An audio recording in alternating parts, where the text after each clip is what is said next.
안녕하십니까. 지금부터 4차 산업혁명 2차 정기 세미나를 시작하겠습니다. 본격적으로 시작하기에 앞서 한국지역정보개발원의 박병욱 부원장님과 나우만재단의 크리스티안 탁스 대표님의 환영사를 먼저 보시겠습니다.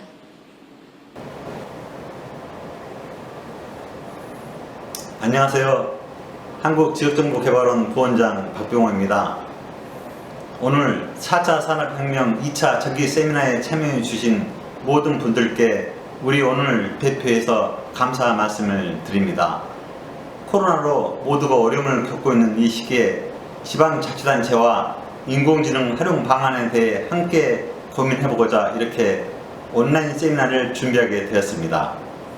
우리 지역정보개발원은 디지털 혁신을 선도하는 지역정보화 전문기관으로서 디지털 정보 서비스뿐 아니라 4차 산업혁명 분야에도 지속적으로 관심을 갖고 다양한 활동을 펼쳐오고 있습니다.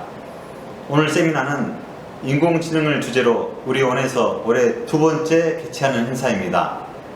오늘 세미나 첫 번째 발표인 AI 시대 스마트 헬스케어에서는 AI 시대의 디지털 전환과 국내의 스마트 헬스케어 주요 사례, 그리고 지자체와 스마트 헬스케어 활성화 방안에 대해 다룰 예정입니다. 두 번째 발표인 서비스로서 모빌리티와 AI는 서비스로서 모빌리티의 개념, 스마트 모빌리티의 국내 사례, 그리고 지자체 활용 방안 등에 대한 발표입니다. 발표 이후에는 토론과 실시간 질의 답변이 준비되어 있으니 적극적인 참여를 통해 풍성한 논의가 이루어지기를 바랍니다. 아울러 참석자들께서 의견과 요청사항 등 다양한 피드백을 주시면 적극적으로 반영해서 앞으로 더 좋은 행사를 만들어 나가도록 하겠습니다. 이 행사를 준비해 주신 관계자들과 공동 개최 기관인 나우만 재단에도 다시 한번 깊은 감사를 드립니다. 감사합니다.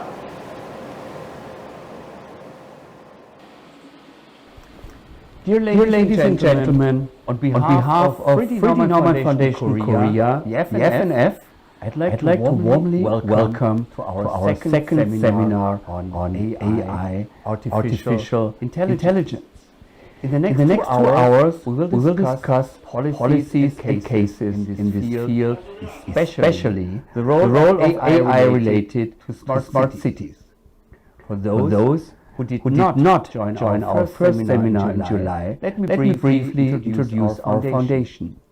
The Friedrich Naumann Foundation is a German civic education organization committed to promote liberal values such as democracy, rule of law, human rights, and market economy. Since 1987, we've been working in the Republic of Korea, and since 2004 in the DPRK, in the northern part of the peninsula. We facilitate exchange of knowledge and experiences in the field of local autonomy, smart cities, and the Industry 4.0, as well as inter-Korean relations. FNF Korea enjoys the privilege to work together with CLID since 2017, and since then we have successfully co-organized many seminars and workshops to promote digital transformation in our societies and to make us prepared for more efficient citizen-centered progress.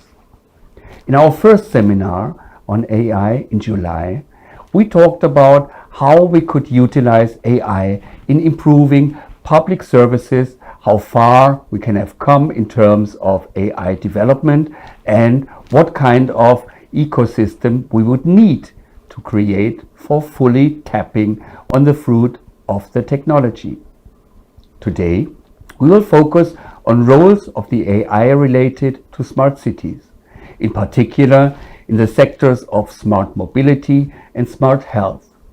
By sharing specific cases and discussing critical issues, we will learn how smart cities supported by the AI technology could efficiently respond to the pandemic crisis. This will help us to reflect on and draw important policy implications for local governments in pushing through their respective smart city projects. FNF Korea is proud and happy to organize and have this great cooperation with CLEAT. My deepest thanks go to CLEAT, our distinguished expert of the afternoon, and especially to all of you for participation in this event. Your active engagement throughout our seminar will be most welcome. I am looking forward to the next 2 hours. Thank you very much. 네, 여러분, 안녕하십니까? 오늘 이 중요한 세미나에 사회를 맡게 된 성균관대학교의 철학과 그리고 또 미래인문학을 연구하고 가르치고 있는 이종관입니다. 두 분, 또 지역정보개발원 원장님과 또 나우만자단의 크리스탄 촥스 박사님의 인사 말씀 잘 들으셨을 거라고 믿습니다. 사실 오늘 굉장히 중요한 주제가 논의가 될 텐데요. 사실 우리가 코로나 사태를 맞이해서 미래가 어떻게 될지가 정말 초미의 관심사로 지금 떠오르고 있습니다. 그 중에서 특히 미래의 도시가 어떻게 될 것인가라는 것은 우리의 삶의 공간이 도시이기 때문에 정말 절박한 문제라고 할 수가 있겠죠. 그래서 이것과 관련돼서 오늘 두 분의 중요한 발표자를 모시게 되었습니다. 우리 첫 번째 발표자는 그 경상대학에 지금 현재 재직하고 계신 허태욱 교수님이십니다. 허태욱 교수님을 간단히만 소개시켜 드린다면 상당히 화려한 경력을 갖고 계십니다. 원래 전공은 아마 행정학 쪽인 걸로 알고 있는데 그 이후로 그 행정학을 바탕으로 해서 미래 연구를 지속해 오시면서 학위는 영국의 University of Bristol에서 Social Policy Study로 학위를 받으셨습니다. 오늘 발표해 주실 그 내용을 제가 살짝 봤는데요. 너무나 그 풍부한 정보와 지식 그리고 지혜가 담겨 있었습니다. 제목은 AI 시대의 스마트 헬스케어 이렇게 되어 있는데요. 자, 지금부터 허태욱 박사님 교수님을 모셔서 그 소중한 발표를 듣도록 하겠습니다. 네, 여러분 안녕하십니까? 경상대학교 행정학과의 허태욱입니다. 소개해 주신 말씀 너무 감사드리고요. 요즘 같은 또 언택트 시대에 또 이렇게 온라인으로 새로운 또 방식으로 여러분들과 함께 인사드릴 수 있어서 설레기도 하고 약간 긴장되기도 하고 그렇습니다. 제가 다양한 제가 또 경상대 임용되기 전에 또 카이스트 문수미래전략대학원에서 다양한 미래 연구들을 진행하면서 이런 AI 시대에 또 디지털 전환, 또 블록체인, 그 다음에 또 이러한 스마트 시티, 더불어서 오늘 발표하게 될 스마트 헬스케어 관련된 연구들을 계속 해오고 또 많은 분들로부터 또 저도 많이 배우기도 하고 했는데요. 오늘은 조금 쉽고 좀 컴팩트한 내용들 더불어서 사례 중심의 말씀들 좀 드리려고 하고요. 원래 이제 오프라인이었으면 정말로 우리가 이제 쌍방향적으로 이렇게 소통하면서 직접 질문도 듣고 바로 현장에서 제가 질의도 드리고 할 수 있는데 대신에 오늘은 또 이후에 또 이종환 교수님과 또 함께 토의하는 시간들을 저희가 가질 거니까 그 이후에 또 여러분들이 궁금하신 사항들이나 질문하고 싶은 사항들은 이미 또 많이 받았다고 들었는데요. 그렇게 또 쌍방향으로 이후에 진행하도록 하겠습니다. 저는 오늘 한 4가지 정도의 말씀을 드릴 겁니다. 첫 번째는 이제 이미 많이 알고 계시긴 하지만 AI 시대 또는 이제 Fourth Industrial Revolution이라고 하는 4차 산업혁명 시대, 디지털 전환 시대 뭐 이렇게 얘기하는 그 속에서의 디지털 전환의 의미들을 좀 말씀드릴 거고요. 두 번째로는 오늘 주제인 스마트 헬스케어. 스마트 헬스케어가 이제 블루 오션이라고 할 수 있는데 뭐 스마트 헬스케어, 디지털 헬스케어, 뭐 U 헬스케어 다양한 단어들이 있지만요. 블루 오션에 우리가 각광을 받는 것들은 모두가 인정하는 부분인 것 같습니다. 자, 세 번째로는 국내의 스마트 헬스케어 주요 사례들을 좀 사례 중심으로 말씀을 드릴 거고요. 마지막에는 지자체와 스마트 헬스케어 활성화. 이 부분에서는 특별히 이제 세종시의 스마트 시티에서의 스마트 헬스케어, 부산의 에코 델타 시티 사례에서의 스마트 헬스케어. 그 부분들 더불어서 이제 저는 솔직히 지자체라는 표현보다는 지방 정부라는 표현들을 더 즐겨 쓰고 영어적으로도 원래 우리가 로컬 거버먼트이기 때문에 지방 정부라고 또 명명해서 말씀드리도록 하겠습니다. 자, 많이들 들어보셨을 텐데요. 제 이 화살표도 좀 보이시나 모르겠네요. AI 시대 디지털 전환하면 맨 왼쪽에 있는 것들은 2017년 10월쯤에 더 뉴요커라는 유명한 잡지에 실렸던 그림입니다. 여기 보시면 좀 충격적인 그림이긴 했었어요. 처음에 그 당시에 나왔을 때. 요즘에 이런 그림들이 좀 많이 있긴 하지만 보시면 AI가 장착된 로봇이 누구한테 이렇게 동냥을 하고 있죠? 네, 사람이 적선을 받고 있습니다. 네, 그런 것들이 이만큼 이제는 이게 미래의 일상적인 이미지가 될 수 있는 것처럼 여기서 또 표현한 것도 있었고, 자, 밑에 이 가운데 사진을 보시면 우리가 많이 아는 영화배우 케아누 리브스인데요. 이 영화 기억하시나요? 네. 네, 앞에 계신 선생님들도 끄덕끄덕 하고 계십니다. 네, 매트릭스입니다. 매트릭스요. 매트릭스가 올해 나온 지 20년 됐어요. 네. 네, 이런 영화를 이렇게 말씀하실 때 끄덕이시는 분들은 죄송하지만 좀 연배가 되신 분들입니다. 네.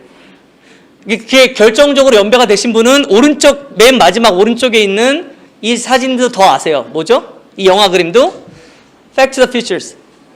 Back to the Futures는 이게 1985년에 나왔어요. 1985년에 나오면서 30년 후의 미래를 설정합니다.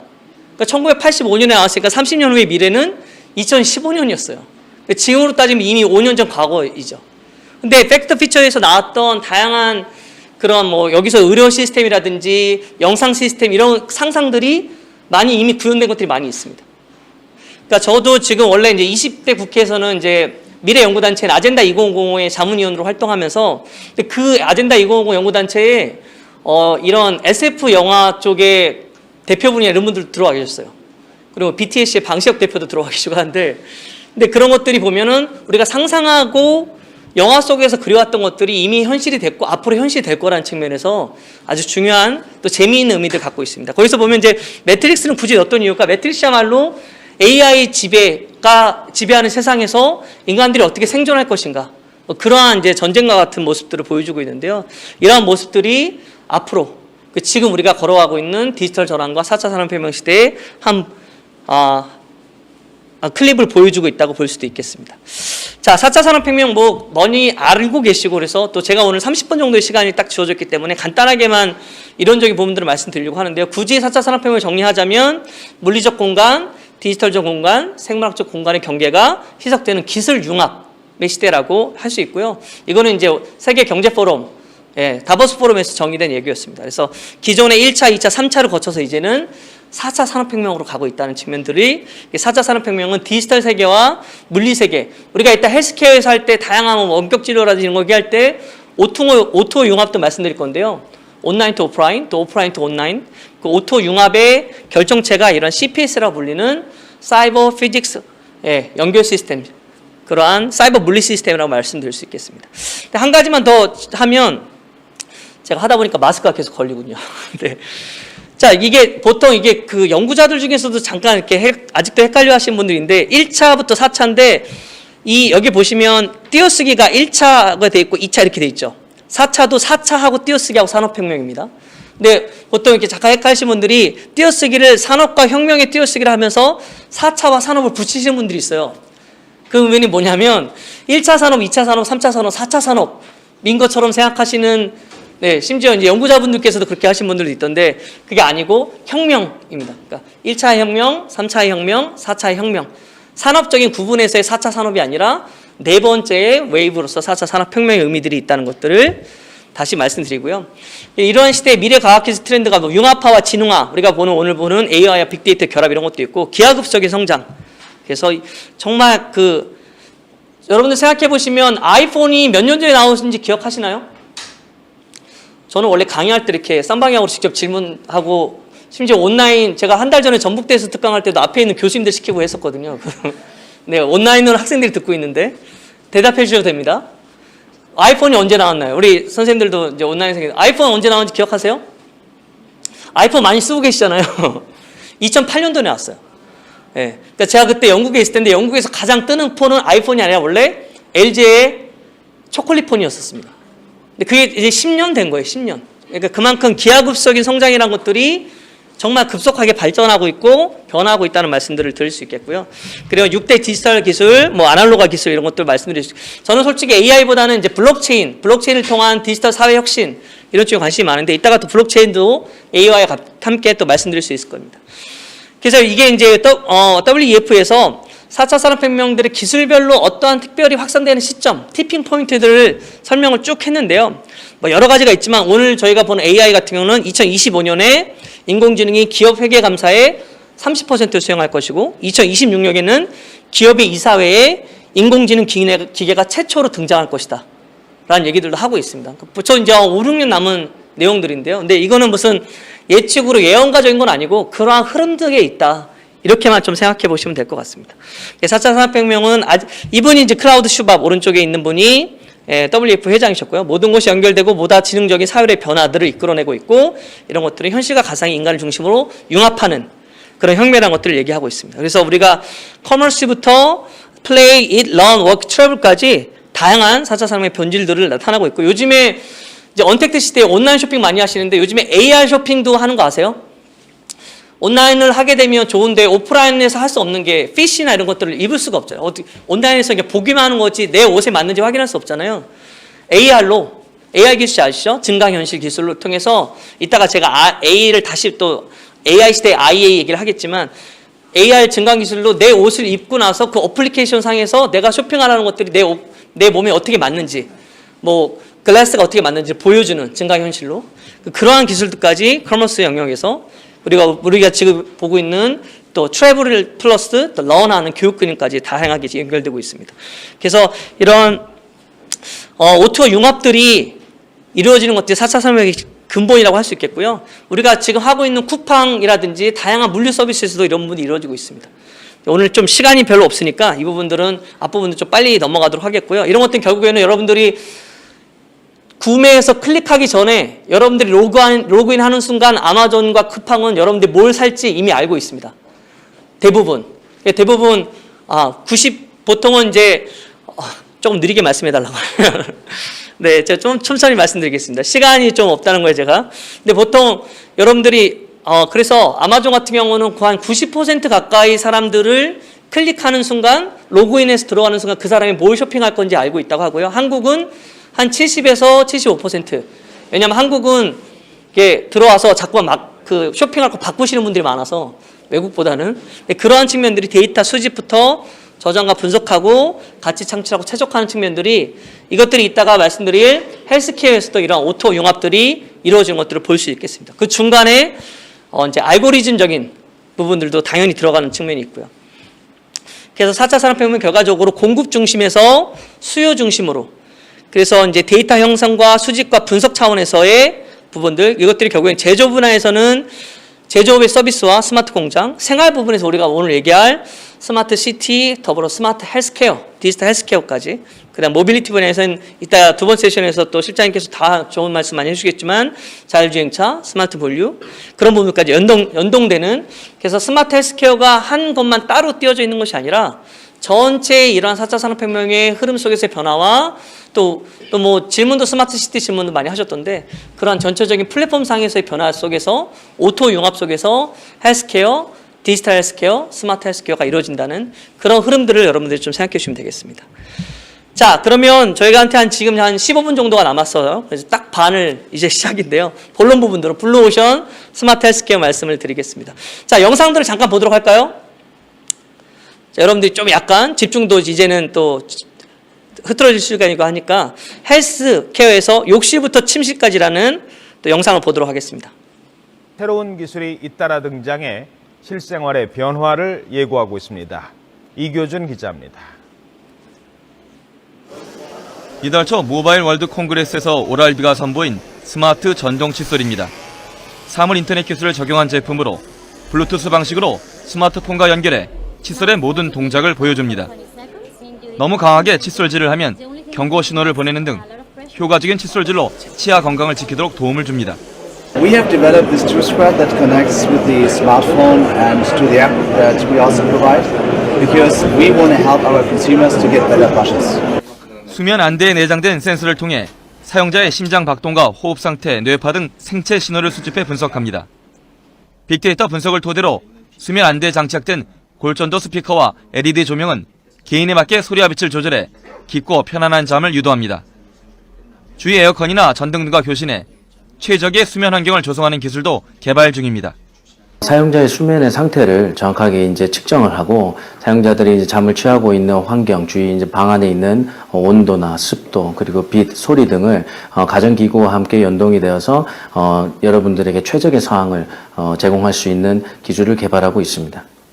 집에서 손쉽게 쓸 수 있는 자가 진단 소변 분석기에서 운동량을 쉽게 확인할 수 있는 홈 피트니스에 이르기까지 스마트 헬스케어는 실생활 속으로 파고들고 있습니다. 스마트 헬스케어 시장 규모는 지난해 82억 달러에서 2018년에 124억 달러로 매년 10% 이상 성장할 것으로 전망됩니다. 고령화 시대를 맞아 개인별 맞춤형 건강관리에 대한 관심이 높아지면서 3월 인터넷을 접목한 헬스케어 시장은 더 확산될 것으로 보입니다. YTN 이교준입니다. 네, 욕실에서 침실까지 잘 시청하셨나요? 원래 다른 영상들 더 있는데 시간 관계상 여러분들이 지금 유튜브나 이런 거 찾아보시면 또 관련된 영상들도 많이 보실 수 있습니다. 원래 이렇게 요람에서 무덤까지라는 사회복지의 그런 또 슬로건을 여기서 갖고 왔어요. 욕실에서 침실까지라고 얘기하고 있는데요. 이런 것들이 거대하고 고속 성장하는 21세기 최대 산업과 복지로서 헬스케어들이 그렇게 주목을 많이 받고 있고요. 이게 2016년 기준으로 세계 7조 규모 산업이라고 하는데 이때 한 8천조 정도 되는 것이죠. 지금은 더 그것들 넘어서 헬스케어의 의미들이 더 각광을 받고 있습니다. 또 위기와 기회의 측면 한국에서도 나올 수 있는데요. 4차 산업혁명 시대 단일 국가 의료로서 건강보험이나 이런 것들의 우리의 큰 장점이지만 고령화 문제, 출산율 문제 이런 측면들이 작년 기준 출산율 0.92였거든요. 엄청나게 한국은 지금 이제 늙어가면서 아이는 태어나지 않는 뭐 그런 측면에서의 또 위기들도 우리 사회 구조적인 모습으로 나타나고 있다고 할 수 있겠습니다. 그래서 시장 생태계에 대해 이전은 치료 중심에서 이제는 예방과 예측 중심의 헬스케어로 변화하고 그 안에서 빅데이터와 AI 활용이 핵심 가치로서 등장하고 있다고 볼 수 있겠습니다. 근데 스마트 헬스케어는 아까도 제가 종종 말씀드렸지만 명확한 정의가 아직은 없어요. 그러니까 다양한 정의들을 저희가 활용할 수 있는데 스마트 헬스케어, 디지털 헬스케어, 유 헬스케어. 근데 저는 일단은 스마트 헬스케어라고 정의하고 이것들의 정의는 데이터로 연결된 지능 기반의 건강 관리. 그래서 연결, 커넥션과 지능, 스마트의 두 가지가 연결된 것이고요. 그 연결이 우리가 보통 하는 인터넷, 더불어서 이제 정보 검색 인터넷뿐만 아니라 네트워크 인터넷이라고 할 수 있는 블록체인 같은 인터넷의 연결과 인공지능, AI의 지능이 연결되는 그런 측면들로 융합된다고 볼 수 있겠습니다. 스마트 헬스케어의 유형들도 다양하게 있는데요. 지금 저희가 보고자 하는 것은 온라인 플러스 인간과 인공지능의 원격 지능 진료로서 예전에 이 전통 의료, 오프라인과 인간의 전통 의료에서 이제는 화살표로 원격 지능 의료로 변해가고 있는 것들을 볼 수 있겠습니다. 자, 다양한 분류들이 많이 있어요. 그래서 보통 이제 의료 부분에 보면 이제 X축은 기관과 개인, Y축은 의료와 일리스와 그다음 웰리스 두 개의 측면들인데요. 특별히 이제 의료 측면에서 원격 환자 관리 이따가 다양하게 사례들을 말씀드리겠지만 스마트 요양병원, 디지털 의료 전달 뭐 이런 것들이 있고요. 웰리스 측면에서는 뭐 다양한 식품 분야도 원래 들어갈 수 있고 스트레스 관리, 개인 운동 관리, 지역 건강 관리까지 아주 총망라하는 분야들로 선nhập 된다고 볼 수 있겠습니다. 그래서 이러한 디지털 기술들이 이렇게 다양한 서비스들을 보는 것도 볼 수 있고요. 일단 시간이 없으니까 스킵을 하는데 O2 융합 측면에서 아까도 설명드렸지만 이러한 원리들이 데이터를 수집하고 특별히 IoB 같은 생체 인터넷 같은 데이터를 수집해서 저장 분석하고 거기에 이제 클라우드와 빅데이터 같이 창출하는 것들은 아까 쿠팡이라든지 아마존 같은 경우는 그렇게 미리 예측하는 가치를 거기서 이제 AI 알고리즘이 있는 것인데요. 여기서도 헬스케어에서도 AI를 통해서 개인별 건강관리의 분석들이 이루어지는 그래서 결국엔 최적화된 개인별 맞춤형 건강관리가 이루어지는 것들을 O2와 융합의 모습으로 보여줄 수 있다고 할 수 있겠습니다. 하나의 재미있는 것들은 기존에 AI를 활용한 것들이 예를 들어서 암 진단 판독 오류들을 되게 낮췄는데요. 근데 중요한 것은 인간이 할 때는 3.5% 오류, AI 할 때는 2.9%. 근데 AI와 병리학자가 함께 할 때는 0.5% 이하의 확률을 갖고 있다는 것입니다. 그래서 저는 원래 뭐 오늘 시간이 없어서 더 구체적 말씀 못 드리고 이따 토론 시간에 말씀드리겠지만 IA적인 AI 시대의 IA, 그러니까 IA가 지능 확장, 인텔리전스 어그멘테이션이거든요. 아까 증강현실의 AR이 증강현실의 어그멘테이션 리얼리티였던 것처럼 그래서 인공지능과 인간의 협력이 중요성도 이렇게 확대되고 있다. 그런 것도 정말 중요한 것이고요. 그래서 AI 없으면 내가 할 수 있는 일이 아니라 내가 없으면 AI가 할 수 없는 일. 그런 측면에서의 접근들, 그 안에 알고리즘 민주주의나 이런 부분들이 더 중요하게 나타나고요. 지금 영국 같은 경우 원래 A레벨, 우리나라 따지면 수능을 보는데 모의고사 못 봐서 AI 분석 시스템으로 엄청 돌렸거든요. 그랬더니 그걸 가지고 학생들이 엄청나게 지금 시위를 해서 결국에는 그 시스템을 다 폐기해버리고 선생님들이 다시 평가하는 시스템으로 돌아갔습니다. 그런 것들이 AI를 통해서 활용했지만 결국엔 AI 갖고 있는 알고리즘 편향성으로 인해서 문제가 되는 사례들도 많이 있는데요. 그것도 이따가 또 토론 시간에 또 간단하게 또 말씀을 드릴 수 있는 기회가 있을 것 같습니다. 중요한 것은 AI 시대의 인간의 IA적인 역량들이 함께 연결된다는 것이고요. 그런 것들이 커넥티드 헬스에서의 병원, 개인, 보험, 의약품, 그다음에 스마트 헬스에서의 맞춤과 예측 이런 측면에서의 다양한 분야들로 활용될 수 있다는 것들이고요.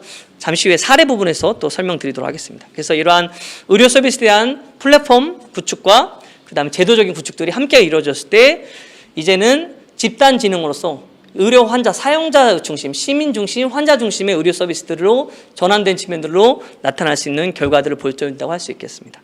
자, 이제 구체적으로 스마트 헬스케어의 주요 국내외 사례들을 보겠는데요. 중국은 양로 서비스 산업 발전 로드맵을 이렇게 각 성마다 IoT의 양로 시험 운영들을 하고 있고요.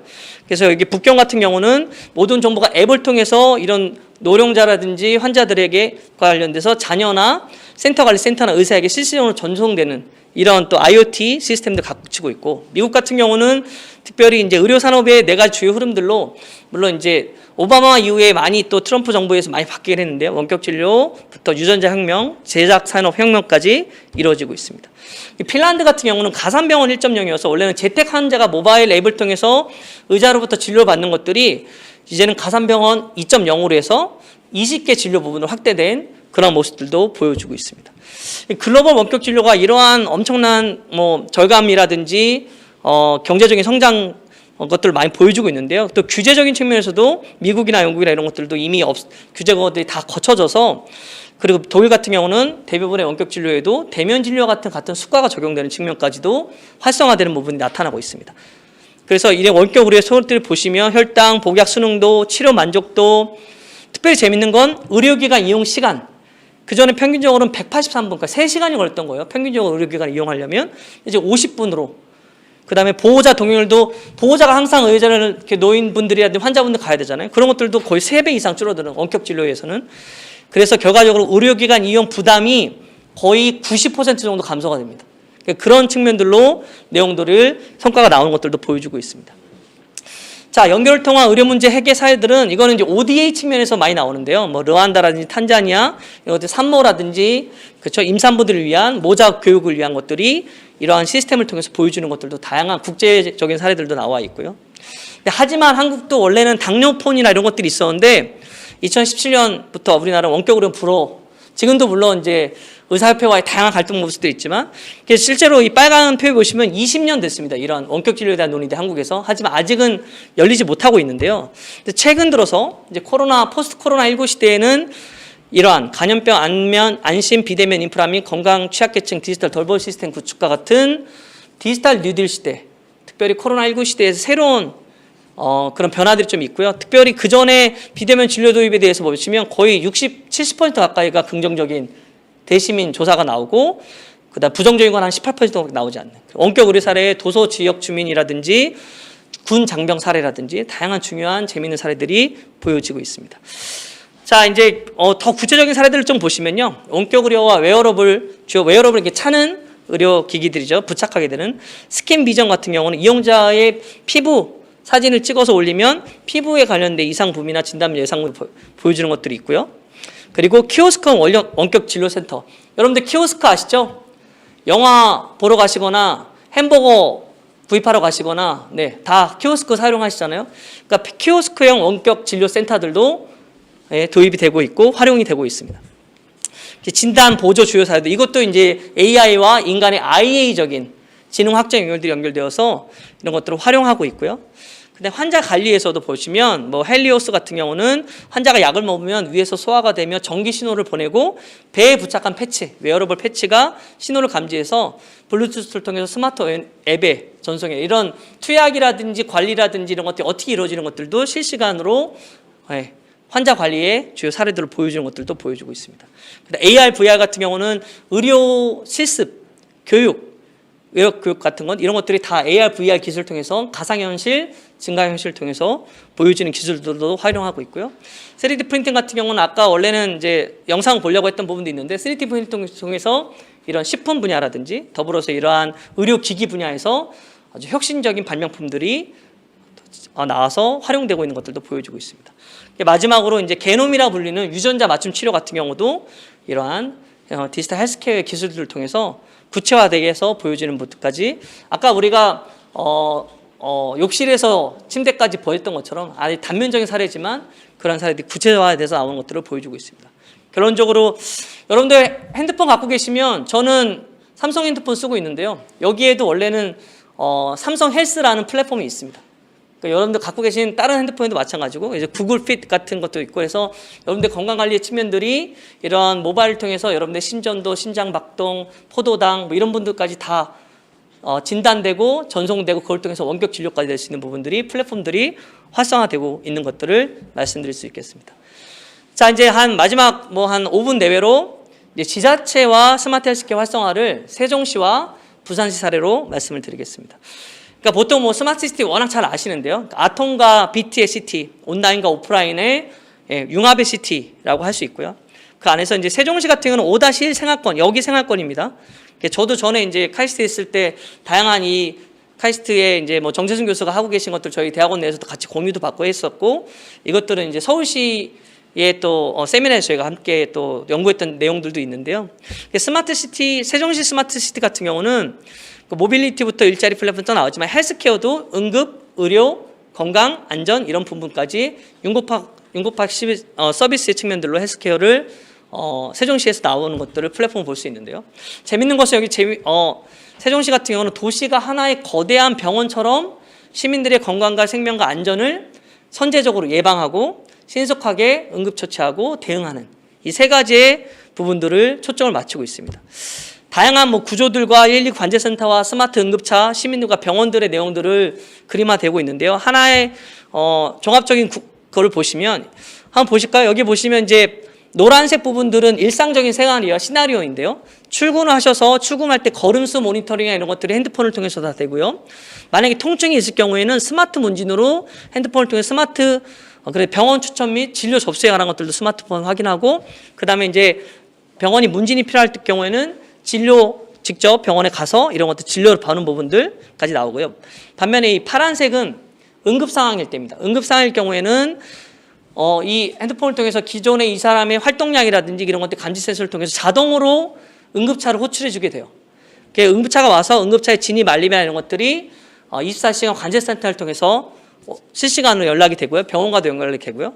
그런 것들이 이제 특별히 수술이라든지 이런 것들이 더 응급 처치가 필요할 때는, 긴급한 처치가 필요할 때는 인공지능의 검사 판독을 통해서 로봇 수술과 또 인공지능과 함께 이러한 부분들이 수술의 부분들까지 연결되는, 거기에 이제 또 아까 제가 봤던 3D 프린팅과 같은 걸 통해서 건강한 식재료까지 공급되는 측면들까지의 세종 시민의 헬스케어 시나리오의 측면들도 이렇게 보여주고 있습니다.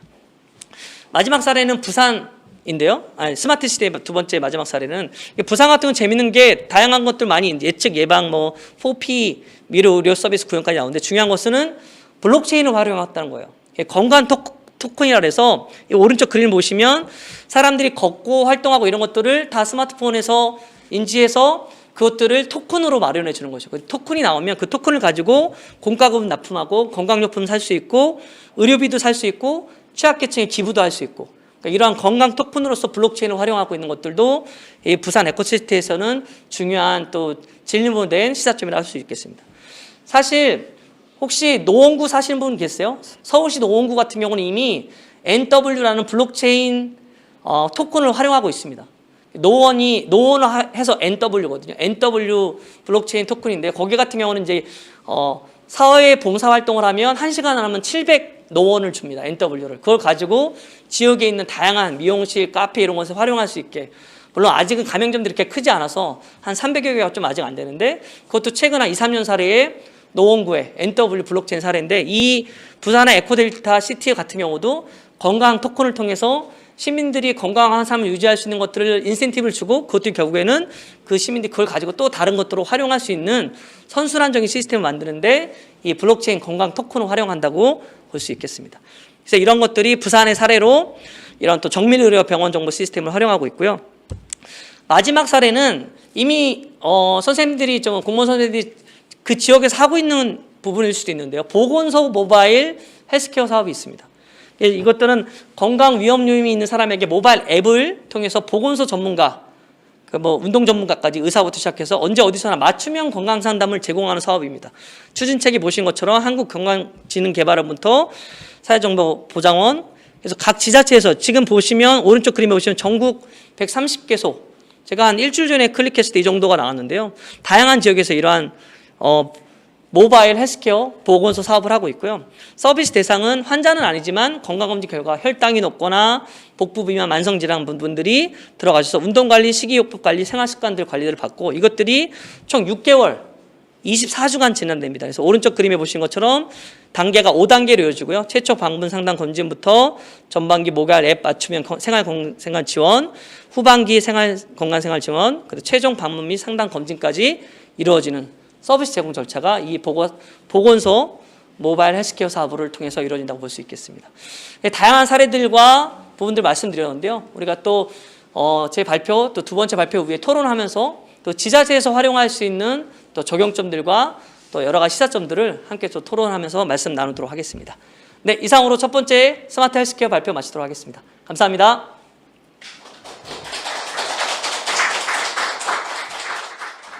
네, 허 교수님 수고 많으셨습니다. 아주 죄송합니다. 제가 이 카메라에 익숙치 않아서.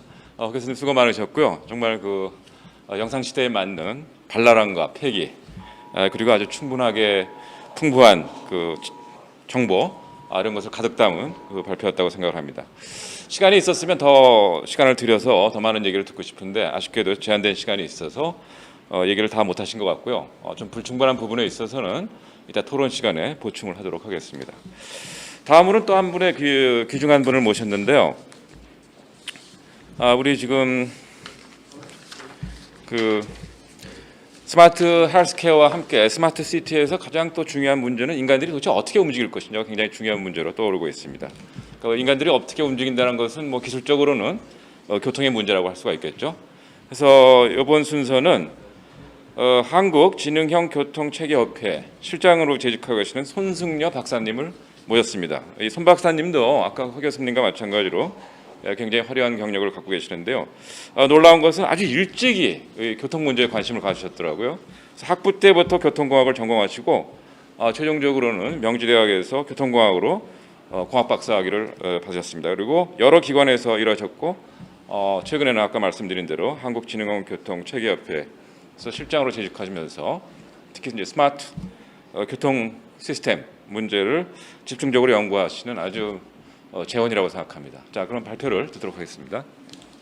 네, 안녕하세요. 좀 전에 소개받았던 손승여라고 합니다. 이렇게 카메라 앞에서 발표를 한다는 게 굉장히 어색하네요. 굉장히 어색해서 제가 잠시 실기를 했던 것 같습니다.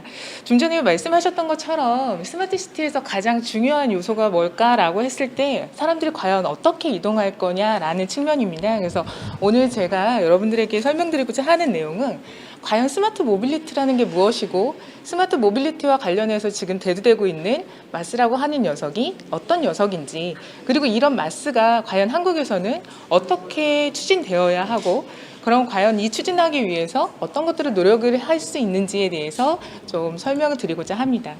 우선 스마트 모빌리티가 생겨나게 된 배경에 대해서 먼저 말씀을 드려야 될 것 같은데요. 아시다시피 전 세계적으로 교통 문제는 굉장히 심각한 상황입니다.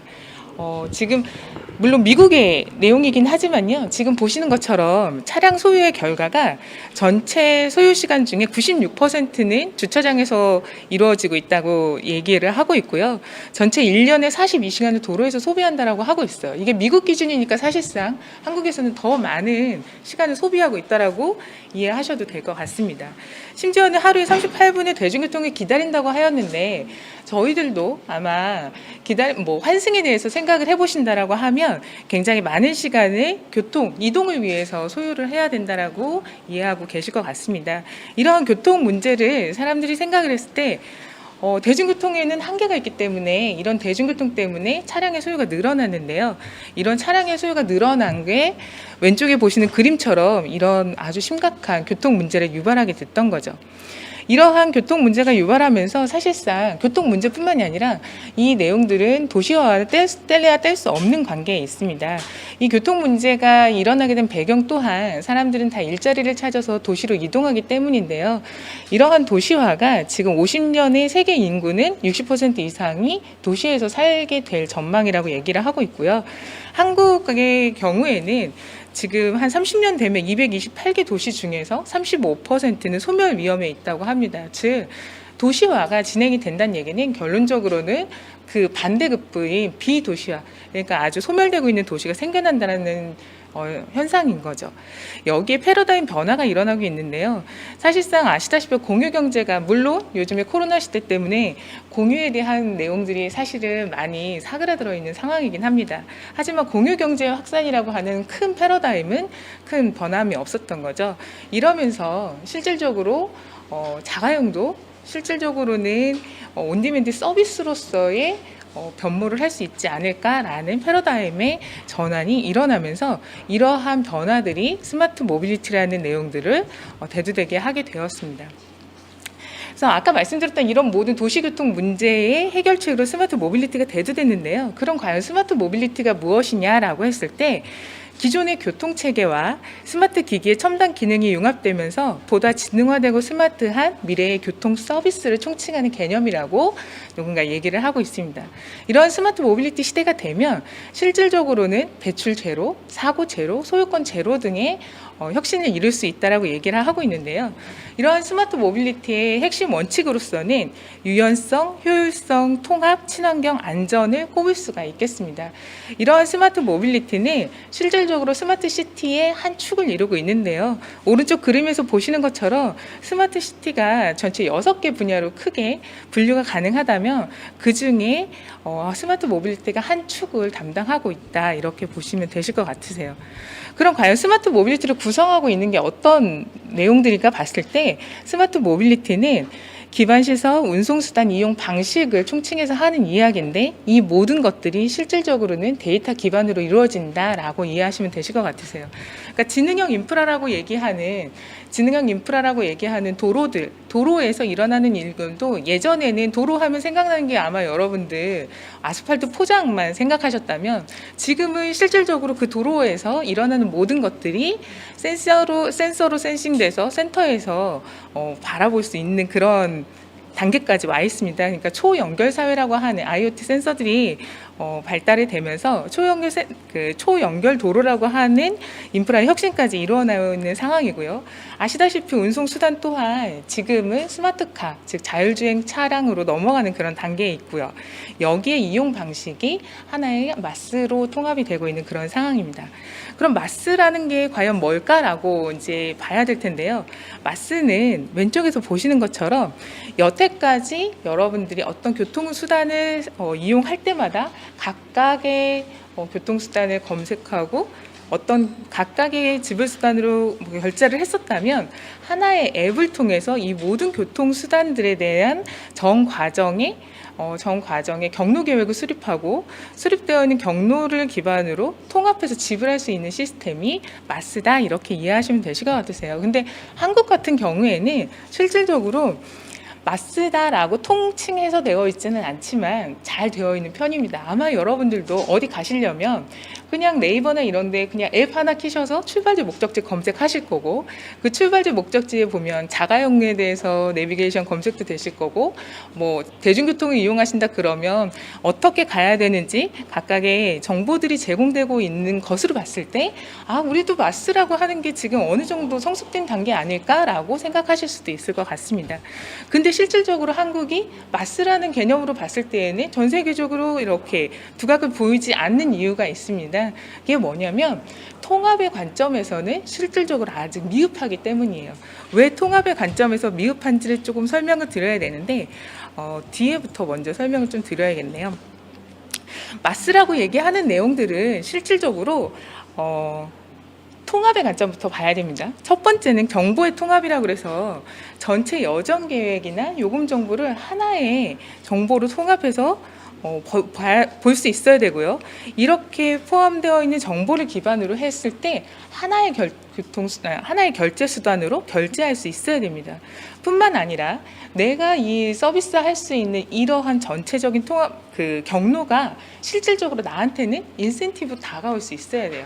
즉 예를 들어서 만약에 핀란드다 그랬을 때는 핀란드에 있는 가장 유명한 휘미라는 앱을 켜서 내 전체의 경로를 계획을 해본다라고 했을 때에는 뭐 구독 서비스도 사용할 수 있고요. 아니면 전체 여정에 대해서 할인 혜택도 받을 수 있고요.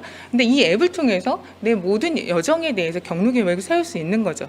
하지만 실질적으로 한국 같은 경우에는 어떻게 되어 있냐면 네이버를 켜서 내 출발지와 독착지를 검색한다 손 치더라도 결제는 각각에 대해서 결제를 한다거나 혹은 내가 그 결제 수단을 이용함에 있어서 인센티브를 받을 수 있는 게 많지 않기 때문에 통합의 관점에서는 실질적으로는 아직은 그 단계가 되지 않았다라고 이 얘기를 하고 있는 겁니다. 그럼 이런 마스를 이루는 것들은 어떤 구성 요소로 이루어졌느냐 봤을 때에는 전체적으로 프레임워크가 이 4가지 분류로 이해를 할 수 있을 것 같은데요. 전반적으로는 이 마스를 제공하기 위해서는 3단계가 필요합니다. 첫 번째는 운송 사업자겠죠. 당연히 운송에 관련되어 있는 사업자들이 있을 거고, 두 번째는 이 운송 사업자들하고 이용자들을 연결줄 수 있는 데이터 제공자가 필요한 거고요.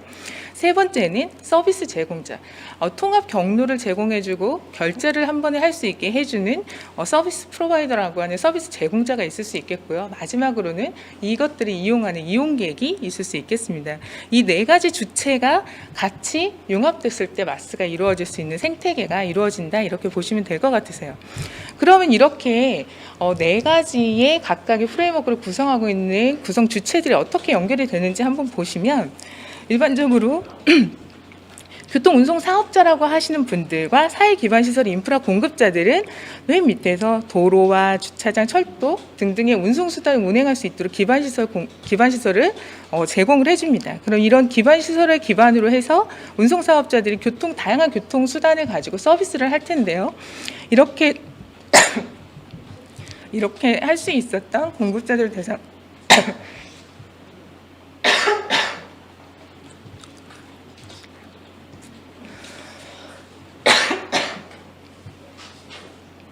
죄송합니다.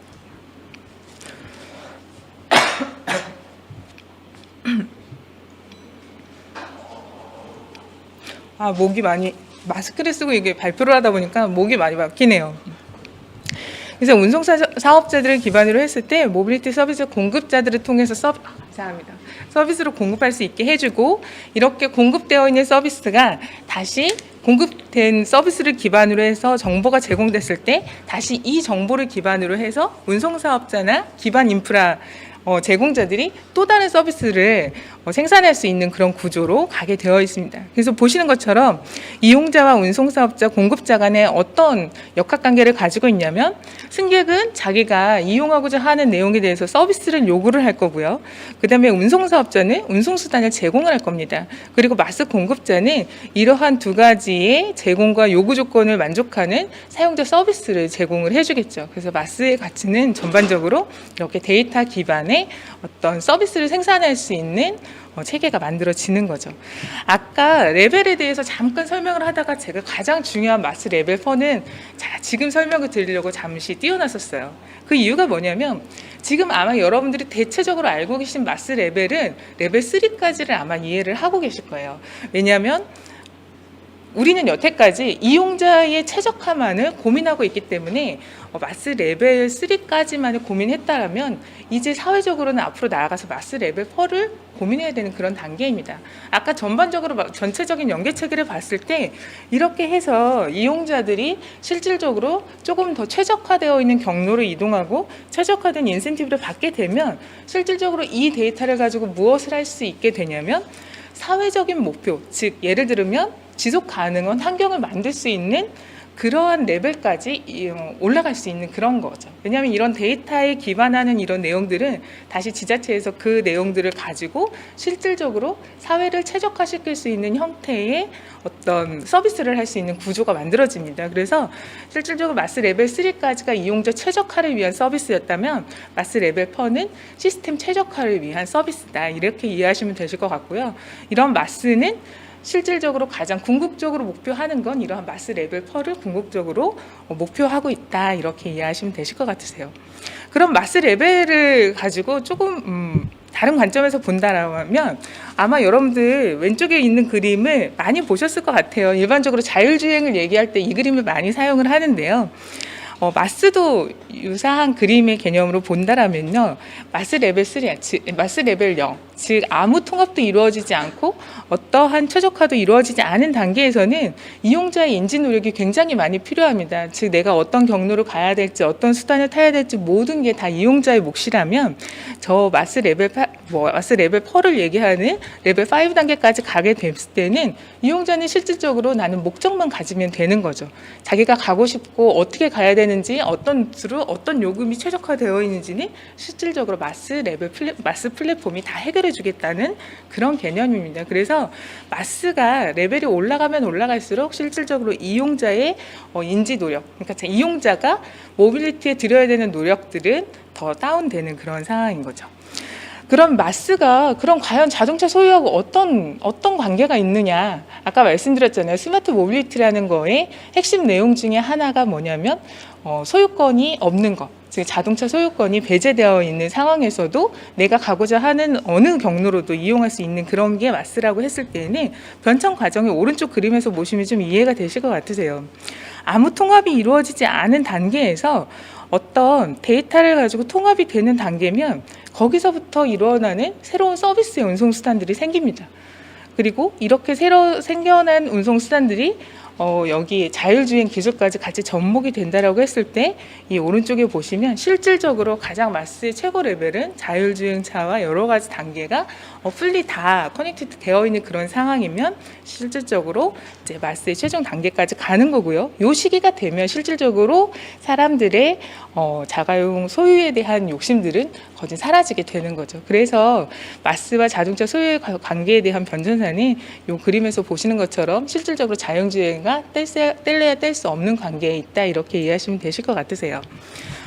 좀 설명이 좀 길게 했었는데 그런 마스 추진 현황에 대해서 좀 간략하게 짚어보고자 합니다. 현재 마스다라고 얘기하면 핀란드의 힘을 빼놓고 얘기할 수가 없어요. 그 이유 중에 하나는 핀란드의 힘이라고 하는 이 앱이 최초의 마스를 구현했다라고 평가되고 있는 앱이기 때문인 거죠.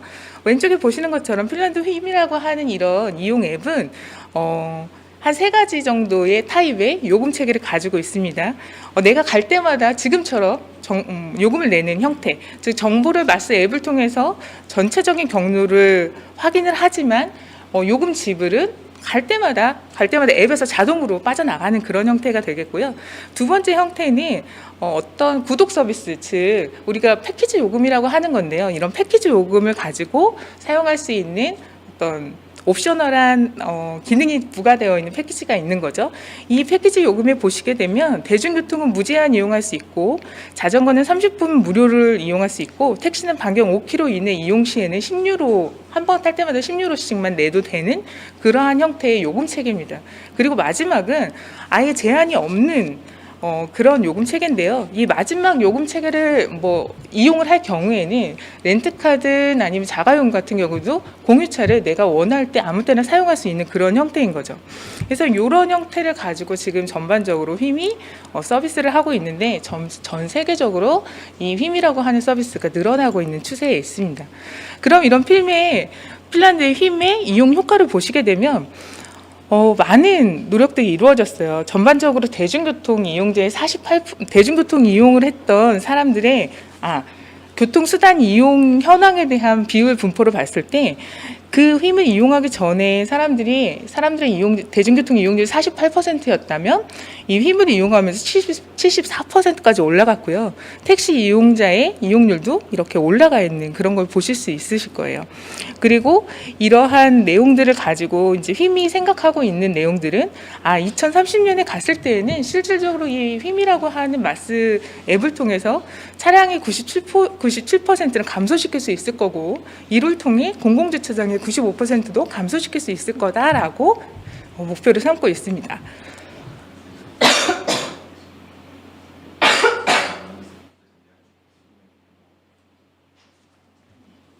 아이고 죄송합니다.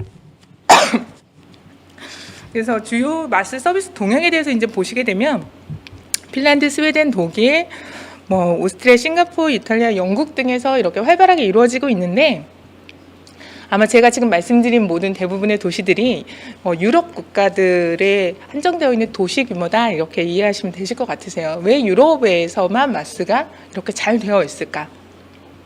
전반적으로 교통체계가 잘 구성이 되어 있는 곳에서나 이루어질 수 있는 게 마스구나 그렇게 이해가 될 것 같습니다. 그리고 아주 거대한 도시에서는 또한 마스가 잘 추진되고 있지 않아요.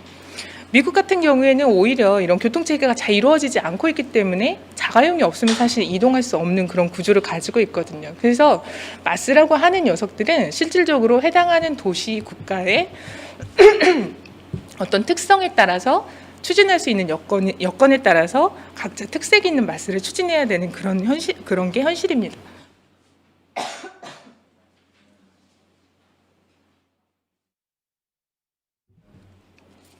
그래서 미국에서 오늘 너무 죄송합니다. 미국에서 추진하고 있는 마스를 보시면 실질적으로 일반인들을 대상으로 하는 마스보다는 유니버셜 마스라고 해서 어떤 소득이나 지리적 위치, 그다음에 장애 또는 연령에 대해서 차별화되어 있는 사람들을 대상으로 비장애인들과 차별화됨이 없이 이용할 수 있는 서비스를 제공하기 위해 사용되는 유니버셜 모빌리티 애즈 어 서비스라고 하는 마스를 조금 더 구체화시키고 있는 그런 단계입니다. 이런 유니버셜 마스의 특징들은 실질적으로 모든 운송 옵션에서 유니버셜 디자인, 그러니까 어떤 불편함도 없는 옵션들을 선택을 하고 있고요. 단순히 앱만 가지고 서비스하는 것이 아니라 컨시어지 서비스, 즉 언제나 전화를 하거나 했을 때 담당자가 뭔가 서비스를, 그러니까 사람으로서 서비스를 해줄 수 있는 녀석까지도 포함이 되어 있는 그런 내용인 거죠. 그러면 마스 추진 조건들을 좀 살펴봐야 되는데, 마스를 추진하는 데 있어서 필요한 구성 요소는 보시는 것처럼 사용자와 기술, 비즈니스, 정책 이 네 가지 옵션이 다 갖추어져야지만 실질적으로 마스 이용이 가능한 그런 단계입니다. 그래서 마스의 어떤 밸류체인을 보시게 되면 이 마스는 데이터가 없이는 이루어질 수 없는 거기 때문에 전반적으로 데이터의 수집 단계, 처리 단계, 그리고 이러한 데이터를 가지고 정보를 생성해서 뭔가 서비스할 수 있는 단계까지로 이렇게 가는 그러한 밸류체인을 가지고 있습니다. 이런 밸류체인을 기반으로 했을 때 전체적인 이 마스 추진을 위한 요구 조건을 보시게 되면 데이터 요구사항, 서비스 요구사항, 물리적 요구사항, 법적 요구사항, 그 다음에 사용성 요구사항, 이렇게 5가지 요구사항들이 만족이 됐을 때 마스를 추진할 수 있는 그런 사안입니다. 그럼 이제 하나씩 데이터 요구사항부터 먼저 보셔야 될 것 같은데, 아까 말씀드렸던 것처럼 마스는 하나의 앱에서 내 모든 전체 이동 경로에 대한 정보를 생성하고 처리해야 되는데, 그러기 위해서는 내가 사용할 수 있는 모든 운송 옵션들이 데이터로 이 플랫폼 안에 들어와줘야 됩니다. 이렇게 들어와주기 위해서 제일 우선적으로 필요한 내용들은 개방형, 즉 데이터의 개방이 가장 우선돼야 되는 거죠. 그래서 데이터의 요구사항 보시는 것처럼 개방형 데이터가 제일 첫 번째로 가장 중요한 마스의 동기다라고 보시면 되실 것 같고요. 또 하나는 이 데이터가 아무리 개방이 됐다 하더라도 이 데이터가 실질적으로 신뢰도가 떨어진다고 하면 실질적으로 이용할 수 없습니다. 즉 예를 들어서 내가 이 마스 앱을 보고 지금이면 이 버스가 도착한다라고 이해를 하고 있어야 되는데 데이터 신뢰도가 낮아서 이미 지나간 버스예요. 그래서 나는 그 운송수단을 살 수가 없다라고 했을 때에는 다시는 이 앱을 신뢰할 수 없게 되겠죠. 그렇기 때문에 개방되는 데이터의 종류나 내용의 중요성도 중요하지만 실질적으로 데이터 수준에 대한 요구사항도 굉장히 중요한 내용입니다. 그래서 이러한 신뢰도가 보장이 되고 서로 간에 연계할 수 있는 표준과 상호 운용성이 보장이 될 때만 이제 마스가 추진될 수 있는 그런 여건이 될 수 있는 거고요. 또 하나는 여기에 데이터 시장, 즉 그러한 데이터들을 그냥 다 무상으로 공유하지는 않겠죠. 운송사업자가 다 사실은 그 모든 것들이 다 자기네들의 영리적인 목적에 의해서 이용하는 내용인데 이것들을 그냥 무상으로 할 수 없기 때문에 좀 더 양질의 데이터를 생산하고 관리할 수 있는 데이터 시장이 확보가 되어야 되는 그런 상황입니다. 그래서 이런 해외 사례들을 좀 봐야 되는데 이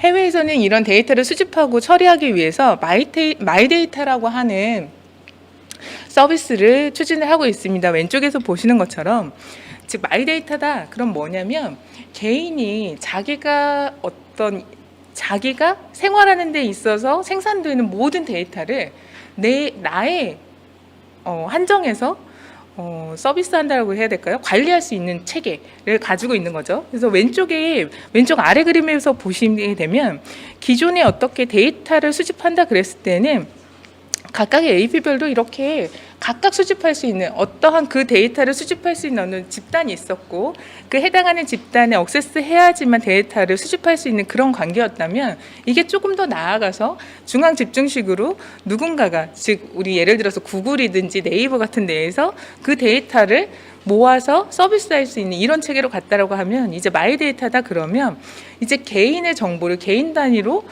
관리할 수 있는 체계가 된다라는 그런 내용인 거죠. 그래서 이렇게 됐을 때 가장 좋은 점은 이용자는 자기의 마이데이터를 가지고 나의 라이프를 분석할 수 있는 그러한 내용이 되는 거고 정부 입장에서는 이러한 데이터를 기반으로 해서 수요 관리를 한다던가 아니면 새로운 수요 대응형 교통체계를 도입을 한다던가 실시간 경로 제공을 하는 데 있어서의 최적화된 정보를 제공할 수 있는 그러한 단계까지 갈 수 있는 겁니다. 그래서 이 데이터를 어떤 형태로 관리하고 공유하느냐가 굉장히 중요한 포인트가 되는 거죠. 또 다른 오스트리아 같은 경우에서는 이러한 데이터의 개방을 위해서 중앙 집중식 데이터 플랫폼을 운영을 하고 있습니다. 즉 데이터를 제공하고자 하는 여러 프로바이더들이 있다라고 하면 이 여러 프로바이더들의 데이터를 하나의 중앙에서 모아서 필요로 하는 사람들에게 배포할 수 있는 체계를 만들어 놓는 거고요. 요거하고 유사하게 독일에서도 이와 유사한 형태의 중앙 집중식 데이터 플랫폼을 운영을 하고 있습니다. 그래서 한국은 이러한 중앙 집중식 데이터 플랫폼을 운영해서 추진을 할 것인지 아니면 앞서 말씀드렸던 것처럼 영국처럼 이렇게 마이데이터를 가지고 추진을 할 것인지 좀 논란이 있을 것 같은데요. 얼마 전에 봤더니 마이데이터를 가지고 서비스할 수 있는 내용을 시범 사업으로 운영을 하고 있더라고요. 그래서 아마도 우리나라도 이제 마이데이터를 활용할 수 있는 체계가 오지 않았나, 시대가 오지 않았나라고 기대를 해보고 있습니다. 또 다른 마스터 추진 조건을 보시면 왼쪽에 보시는 것처럼 시스템 아키텍처, 즉 이러한 데이터를 가지고 생산할 수 있는 그 프레임워크를 전체적으로 통칭할 수 있는 아키텍처가 마련이 되어야 되는데 그림이 너무 작아서 좀 안 보이실 텐데 왼쪽 그림의 맨 밑에 계층을 차지하고 있는 공급자가 데이터 프로바이더입니다. 이 데이터 프로바이더들은 데이터를 생산하는 주체들, 아까 그게 말씀드렸던 것처럼 개인이 될 수도 있고요, 운송 사업자가 될 수도 있고요, 기반 인프라 제공자가 될 수도 있는 여러 계층의 데이터 프로바이더들이 이렇게 존재한다라고 하면 이 데이터를 가지고 개별적으로 서비스할 수 있는 서비스 사업자들이 따로 있습니다. 이 서비스 사업자들을 가지고 서비스한다라고 했을 때 이 서비스들을 통합해서 마스 프로바이더들이 뭔가 하나의 플랫폼에서 서비스하겠죠. 그리고 이 하나의 플랫폼에서 서비스하는 내용들을 마스 이용자한테까지 전달하는 이 체계들을 가지고 마스가 추진돼야 되는데 이러기 위해서는 표준이 가장 중요한 요소라고 보여집니다. 왜냐하면 이렇게 보시는 것처럼 이 모든 것들은 연계되어 있는 데이터 연계 체계를 가지고 이루어지기 때문에 표준화를 통해서 상호 운용성을 확보해야 되기 때문인 거죠. 자, 그럼 마스 생태계에 대한 협력 체계를 조금 보셔야 될 텐데 보시는 것처럼 마스는 아까 말씀드렸던 인프라, 서비스, 기업, 정부 이 여러 가지의 협력 체계가 다 같이 하나의 생태계에서 이루어져야 되는 그런 상황입니다. 그래서 하나의 주체만 두각을 나타낸다고 해서 마스가 이루어지는 것은 아니기 때문에 이 각각의 생태계가 협력 체계를 이룰 수 있는 사안이 만들어져야 되는 상황인 거죠. 그럼 이제 한국형 마스 추진 방향에 대해서 좀 말씀드리도록 하겠습니다. 한국형이라고 얘기를 하면 도대체 한국은 어떠한 형태의 이동과 활동성에 관한 특징을 가지고 있는지를 먼저 봐야 될 텐데요. 이제 이동성과 활동성의 관계에 따라서 토지나 아니면 도시 계획을 하는 데에 필요한 요소들을 정리를 할 텐데, 사실 이 도시와 관련되어 있는 모빌리티는 도시의 공간적인 특성을 배제하고는 얘기할 수 없는 그런 상황입니다. 그래서 이러한 도시의 공간 구조를 가지고 교통 체계를 마련을 할 때 보시는 것처럼 각각의 이동성과 활동성을 감안해서 이제 관리의 주체들을 정리를 할 텐데, 이 이동성에 따른 대중교통의 제공 원칙을 보시면 맨 아래 보시는 것처럼 어떤 시설적인 측면을 배제할 수가 없습니다. 그래서 이런 시설적인 측면들을 보시면 이제 환승 시설과 환승 서비스를 제공하는 주체들이 보여질 텐데, 이 환승 시설이 어떻게 되어 있느냐에 따라서 마스를 추진할 수 있는 최적의 조건이냐 아니면 아니냐가 이제 얘기할 수 있는 단계인 건데요. 아무리 우리가 심리스하게, 그러니까 끊김없이 도어 투 도어로 갈 수 있다 하더라도 내가 갈아타야 되는 운송수단이 아마 6개, 5개씩 된다라고 하면 여러분들은 과연 그 앱을 쓰실까요? 그럴 때에는 아마 자가용을 사용하시고 싶은 욕구가 더 크게 일어나시겠죠. 그래서 이렇게 어떤 그 사람들의 이동성을 기반으로 해서 어떤 환승 체계를 가질 수 있느냐가 가장 중요한 요소이기도 합니다. 그래서 이런 거를 배제할 수 없을 텐데요. 그러기 위해서 제일 중요한 요소 중에 하나는 이러한 사람들의 이동성과 관련되어 있는 내용을 가지고 분석해서 도시 안에서의 전체적인 수요 관리를 할 수 있는 툴을 개발을 하고, 이걸 기반으로 해서 도시를 최적화할 수 있는 서비스를 제공하는 그 지자체의 노력이 있지 않으면 안 되는 그런 사안인 거죠. 그래서 마스의 도입 기본 방향은 첫 번째로 아까 말씀드렸던 전체적인 참여 주체가 어떠한 역할들을 해야 되느냐, 어떻게 해야 되느냐라고 하는 내용들이 필수적인 요소 조건들의 하나일 거고요. 또 하나는 이 앱의 이용 편의를 향상하기 위해서 서비스할 수 있는, 한국에 맞게 서비스할 수 있는 내용들이 무엇인지를 보는 것 또한 기본 방향이 될 수 있을 것 같습니다.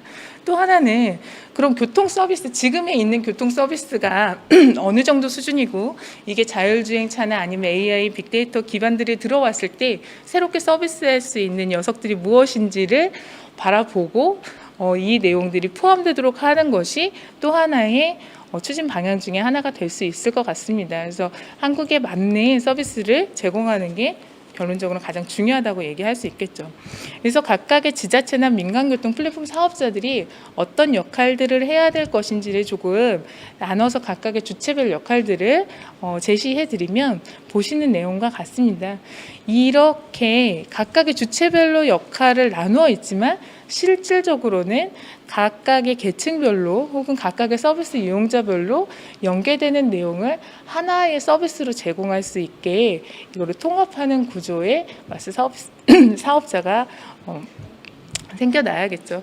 이상으로 이제 한국형 마스 추진 방향에 대해서 조금 개괄적으로 설명을 드렸는데요. 저는 이제 발표를 마치기 전에 이제 한 말씀을 드리자면, 한국은 굉장히 대중교통이 잘 발달되어 있는 나라이고, 그리고 지금 이 ICT 기술이 굉장히 많이 발달돼서 마스를 추진하는 데 있어서도 굉장히 좋은 여건을 가지고 있습니다. 다만 이 마스를 추진하는 데 있어서 가장 중요한 요소 중에 하나가 요금 체계나 정책에 기반하는 것들인데, 이 각각의 주체별로 협의 과정이 어렵기 때문에 마스가 도입되는 데는 어느 정도 한계가 있는 것 같아요.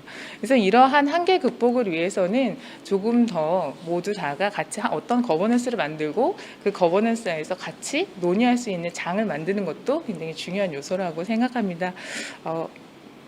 이상으로 발표를 마치도록 하겠습니다. 감사합니다.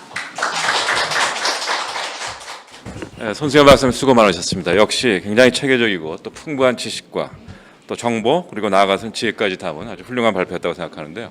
이 마스크를 쓰시고 와서 굉장히 어려움이 많으셨던 것 같아요. 저도 이렇게 마스크를 쓰니까 발음이 불분명한 게 아니라 일단 심리적으로 이렇게 딱 막히는 느낌이에요. 그래서 말이 잘 안 나오고 그러는데 우리 손 박사님 경우는 자꾸 이렇게 기침으로 나오셨던 것 같은데 그럼에도 불구하고 아주 발표 내용이 너무 좋았던 것 같습니다. 궁금한 것이 굉장히 많은데요. 그럼에도 불구하고 발표자님들께서 너무 수고하셨으니까 10분 정도 휴식하고, 그러니까 3시 20분까지 휴식을 하고 곧 이어서 이제 토론으로 들어가도록 하겠습니다. 10분에 뵙죠.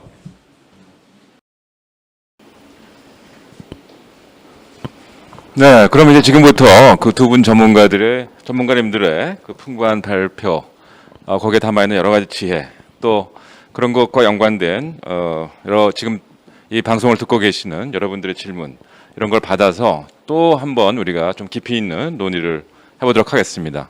진행하는 데서 아주 자료를 너무 멋있는 걸 마련해 주셨는데 사실은 저희는 이제 학술 논의 같은 것을 이렇게 딱딱한 테이블에서만 하다가 너무 편안한 자리에 오니까 긴장이 좀 풀어져가지고 조금 어색하기도 하지만은 조금 금방 익숙해지리라고 생각을 합니다. 자, 우선은 그 두 분의 발표를 제가 조금 사회자의 입장에서 코멘트를 한다면 이런 것 같아요. 지금 사실은 우리가 소위 말해서 이제 4차 산업혁명이라는 말을 한 몇 년 전부터 들어오고 있는데 사실 4차 산업혁명 갑자기 시작된 게 아니죠. 사실 2차 대전 이후부터 상당히 완만하게 이제 소위 말하는 그 디지털리제이션, 또 디지털 트랜스포메이션 이렇게 부르죠. 소위 디지털 전환이라는 것이 완만하게 이루어지다가 또 21세기 들어서 그것이 조금 빨라지는 속도를 보이다가 우리가 굉장히 의외의 사건을 만났죠. 즉 이번에 우리가 코로나 사태를 만나면서 이 디지털 트랜스포메이션이라고 하는 것이 디지털 전환이라고 하는 것이 정말 급속화되기 시작했어요. 그리고 이것이 거의 숙명이 된 거나 마찬가지입니다. 그래서 두 분이 오늘 발표해 주신 것은 어떻게 보면 어떻게 보면은 역사의 숙명이 될지도 모르겠다. 미래는 이 디지털 트랜스포메이션 내지는 디지털 전환을 논하지 않고는 미래가 오지 않을 것이다라는 것이 거의 이제는 일반화된 믿음인 것 같아요. 그래서 오늘 두 분의 발표가 너무나 중요했던 것 같습니다. 그리고 이제 이 디지털 트랜스포메이션은 지금 AI와 빅데이터와 연결이 되고 있기 때문에 요즘은 어떻게 보면 이제 스마트화라는 말이 더 적절할지도 모르겠습니다. 그런 면에서 이 두 분들은 한편으로는 이제 디지털 트랜스포메이션이 갖고 있는 일반적인 성격 그것을 잘 논의를 해주셨고요. 그 다음에 거기서 가장 그 인간의 삶과 밀접하게 관계에 있는 의료와 교통 문제를 중심으로 해서 말씀을 해주셨고요. 지금 현재까지 진행 상황에 대해서도 아주 충분하고 풍부한 그러한 그 정보와 또 지식을 우리에게 전달해 주셨습니다. 그런데 이제 얘기를 듣고 보면서 조금 뭐라 그럴까요? 아쉽게 느껴지는 것은 결국은 이것이 인간의 삶과 관계되는 문제인데 과연 여기서 인간이 정말 잘 살지 이런 게 조금은 좀 우리가 심도 있게 논의를 해봐야 하지 않을까 이렇게 생각이 되네요. 첫 번째로 이제 스마트 헬스케어에서 중점적으로 이제 이 스마트 헬스케어의 필요성을 우리 허 교수님께서 말씀해 주는 것을 요약을 한다면 왜 스마트 헬스케어가 필요한가라는 것을 주로 현재까지의 그 헬스 시스템이 의료 시스템이 스마트 헬스케어 시스템에 비해서는 고비용이고 또 비효율적이고 그다음에 세 번째는 치료 효과도 낮고 또 예방 효과도 그렇게 만족스럽지 못하다라는 것을 중심으로 말씀을 하셨는데 이게 과연 그럴지 한번 우리가 생각해 볼 필요가 있는 것 같습니다. 특히 좀 재밌는 것은 여기가 이제 주로 고비용, 비효율, 치료 효과, 예방 이 측면에서 말씀을 해주셨는데 특히 이제 이 행사가 독일 그 프리드리히 나우만 재단과 함께 이루어지고 있는 것이기 때문에 독일에서 이제 스마트 헬스케어 논의가 어떻게 일어났는가를 제가 좀 봤더니 일단 문제 제기부터 조금 다른 게 있었습니다. 그게 뭐냐 하면은 이 독일 국민이 진짜 추구하는 건강이 뭐냐 이거부터 논의를 하기 시작하더라고요.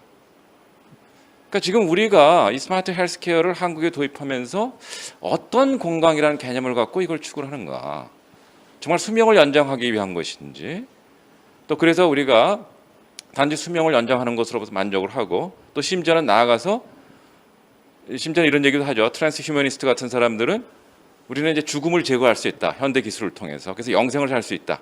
이런 얘기까지 하는데 사실 뭐 그건 너무나 극단적인 얘기지만 우리가 추구하는 건강이 그야말로 수명을 연장하는 데 목적에 있는 건지 아니면 소위 말해서 웰리스라고 그러죠. 진짜 삶을 의미 있게 살아가는 거 거기에 초점을 맞추고 우리가 이제 스마트 헬스케어 시스템을 도입하는 건지 이런 거 한번 생각해 볼 필요가 있을 것 같습니다. 두 번째는 이제 교통 문제 너무나 좋은 말씀 많이 해주셨는데요. 특히 이제 코로나라는 사태를 만나기 전까지는 이 디지털 트랜스포메이션과 함께 대도시화라는 것이 또 필연적인 하나의 결과일 거라고 이렇게 예측들을 많이 했었죠.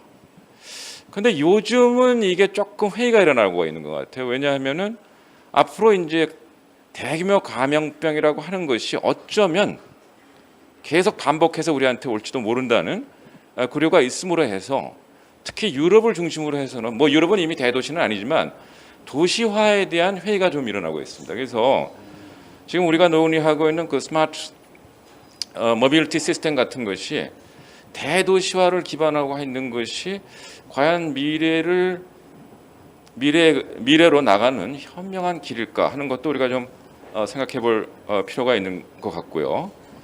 그다음에 이제 두 번째로는 대중교통 시스템에 대해서도 조금 회의가 일어나고 있는 것 같아요. 특히 이제 대규모 인원을 수송하는 그런 대중교통 시스템이 감염병에 굉장히 취약하기 때문에 거기에 대해서도 좀 우려가 있는 것 같아요. 특히 뭐 영국 같은 데서 보면 런던 큐브 같은 건 아주 밀집돼서 사람들이 타고 있잖아요. 저도 바로 이 코로나 사태가 일어나기 직전에 런던에 갔었는데 그때 이미 중국 우한에서 일어났었는데 야, 영국에 코로나가 번지면 큰일 나겠다라는 생각이 좀 들었었습니다. 그런데 영국에서 뭐 아무튼 관리를 잘못해서 그런지 우리 한국보다 훨씬 심각한 형태로 지금 코로나 바이러스가 퍼져나가고 있는데 아무튼 이런 문제들이 물론 이제 스마트 모빌리티 시스템을 도입하면은 굉장히 효율적으로 도시의 이동성이 제고가 되겠지만은 이게 특히 이제 코로나와 연결시켰을 때 과연 미래로 가는 적절한 길이 될 수 있는지에 대해서도 한번 생각해 볼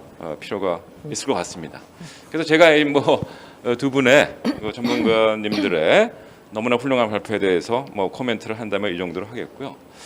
제가 궁금한 거 그래서 한 두 가지 정도 각각 그 발표자님들께 질문을 드리고 그보다 더 중요한 것은 지금 이 방송을 시청하시고 또 이 분야에 관심을 갖고 계신 이 시청자분들이 사전에 질문을 해주신 것도 있고 지금 실시간으로 질문을 던져주신 게 있습니다. 그래서 거기에 대해서 우리 발표자님들께서 직접적으로 답변해 주시는 시간을 갖도록 하겠습니다. 첫 번째로 말씀드리고 싶은 것은 이제 헬스케어 시스템에 대해서 좀 말씀을 드리고 싶은데요. 아까 말씀드린 대로 이 스마트 헬스케어 시스템이 들어오면 뭐 비용도 절감이 되고 효율성도 높아지고 치료 효과도 높아지고 더군다나 예방 효과도 높아진다. 라고 했는데 이것이 왜 의료계에서는 그렇게 반발을 불러일으키는지 그게 좀 의심인 거예요. 두 번째로는 두 가지만 드리겠습니다. 두 번째로는 저희 대학원 수업에 이제 서울대학병원에서 일하시는 분이 대학원 수업을 듣는데 그분이 그러시더라고요. 어떻게 보면 우리가 이미 알려진 사실인지도 모르는데 근대 병원은 사실은 공장이다. 그리고 거기에 있는 환자들은 사실은 어떤 면에서 기계적인 몸을 가진 것으로 보고 우리는 치료라는 것을 그냥 고치는 걸로 생각하고 있다. 그래서 병원의 공간이라고 하는 것이 공장의 형태를 벗어나서 진짜 치유의 공간으로 바뀌어야 된다. 이런 얘기를 하셨는데 지금 스마트 헬스케어 시스템은 과연 공장으로서의 근대 병영을 디지털 공간으로 옮겨 놓는 건지 아니면 정말 스마트라는 말이 뜻하듯이 근대 병이 갖고 있는 그 어리석음을 극복하고 새로운 어떤 병원의 개념을 가져오면서 거기에 있는 인간들을 치유의 어떤 기회를 제공할 수 있는 그러한 어떤 정말 스마트한 공간이 되는 것인지 그 두 가지 질문을 우선 우리 허 교수님께 드리고 싶습니다. 그리고 답변이 오면 그 다음에 이제 질문을 드릴게요. 예. 네, 질문 말씀 너무 감사드리고요. 이 질문과 함께 여기 지금 화면에 지금 나와 있던 그 오늘 청취자분들의 질문까지도 함께. 아니, 그건 순서를 따로 이후에 다시 말씀. 일단은 저는 그러니까 일단은 저는 이제 제가 정책학자고 행정학자이기 때문에 의료 분야의 또 스테이크홀더는 아니고요. 워낙 또 이 교수님께서 더 그런 깊이 있는 말씀들을 그런 맥락들을 말씀해 주셨는데 제가 보는 관점에서의 헬스케어의 측면들은 우리가 이제 뭐 데이터 전환, 디지털 전환 얘기했지만 거기서 가장 중요한 이슈 중에 하나가 데이터 오너십이잖아요. 소유권인데 저는 헬스 오너십이 이제는 환자 중심으로 패러다임이 전환되는 것들의 그 정점을 다가고 있다고 봅니다. 그러니까 좀 적나라하게 말씀드리면 그전에는 그 모든 헬스의 오너십은 의사들한테 있었죠. 네, 의사들을 누가 평가하거나 의사들의 서비스에 대해서 누가 관리하거나 하지 않았죠. 그러니까 실적으로 근데 그런 것들이 이제는 사용자 중심의 헬스 시스템의 생태계 전환이 가장 큰 중심이라고 보고요. 그래서 저는 제 PT에서도 이제 집단 지성이라는 표현을 썼는데, 집단 지성을 바라보는, 그러니까 제가 쓴 것뿐만 아니라 이제 뭐 창조경제연구회라든지 다양한 제가 전에 있던 카이스트와 또 같이 연구했던 다양한 단체에서 그런 표현들을 많이 쓰는데요. 그러한 사용자 생태계 중심, 환자와 일반 시민 생태계 중심으로서의 헬스케어의 중심의 변화, 그리고 거기 안에서 집단 지성의 변화.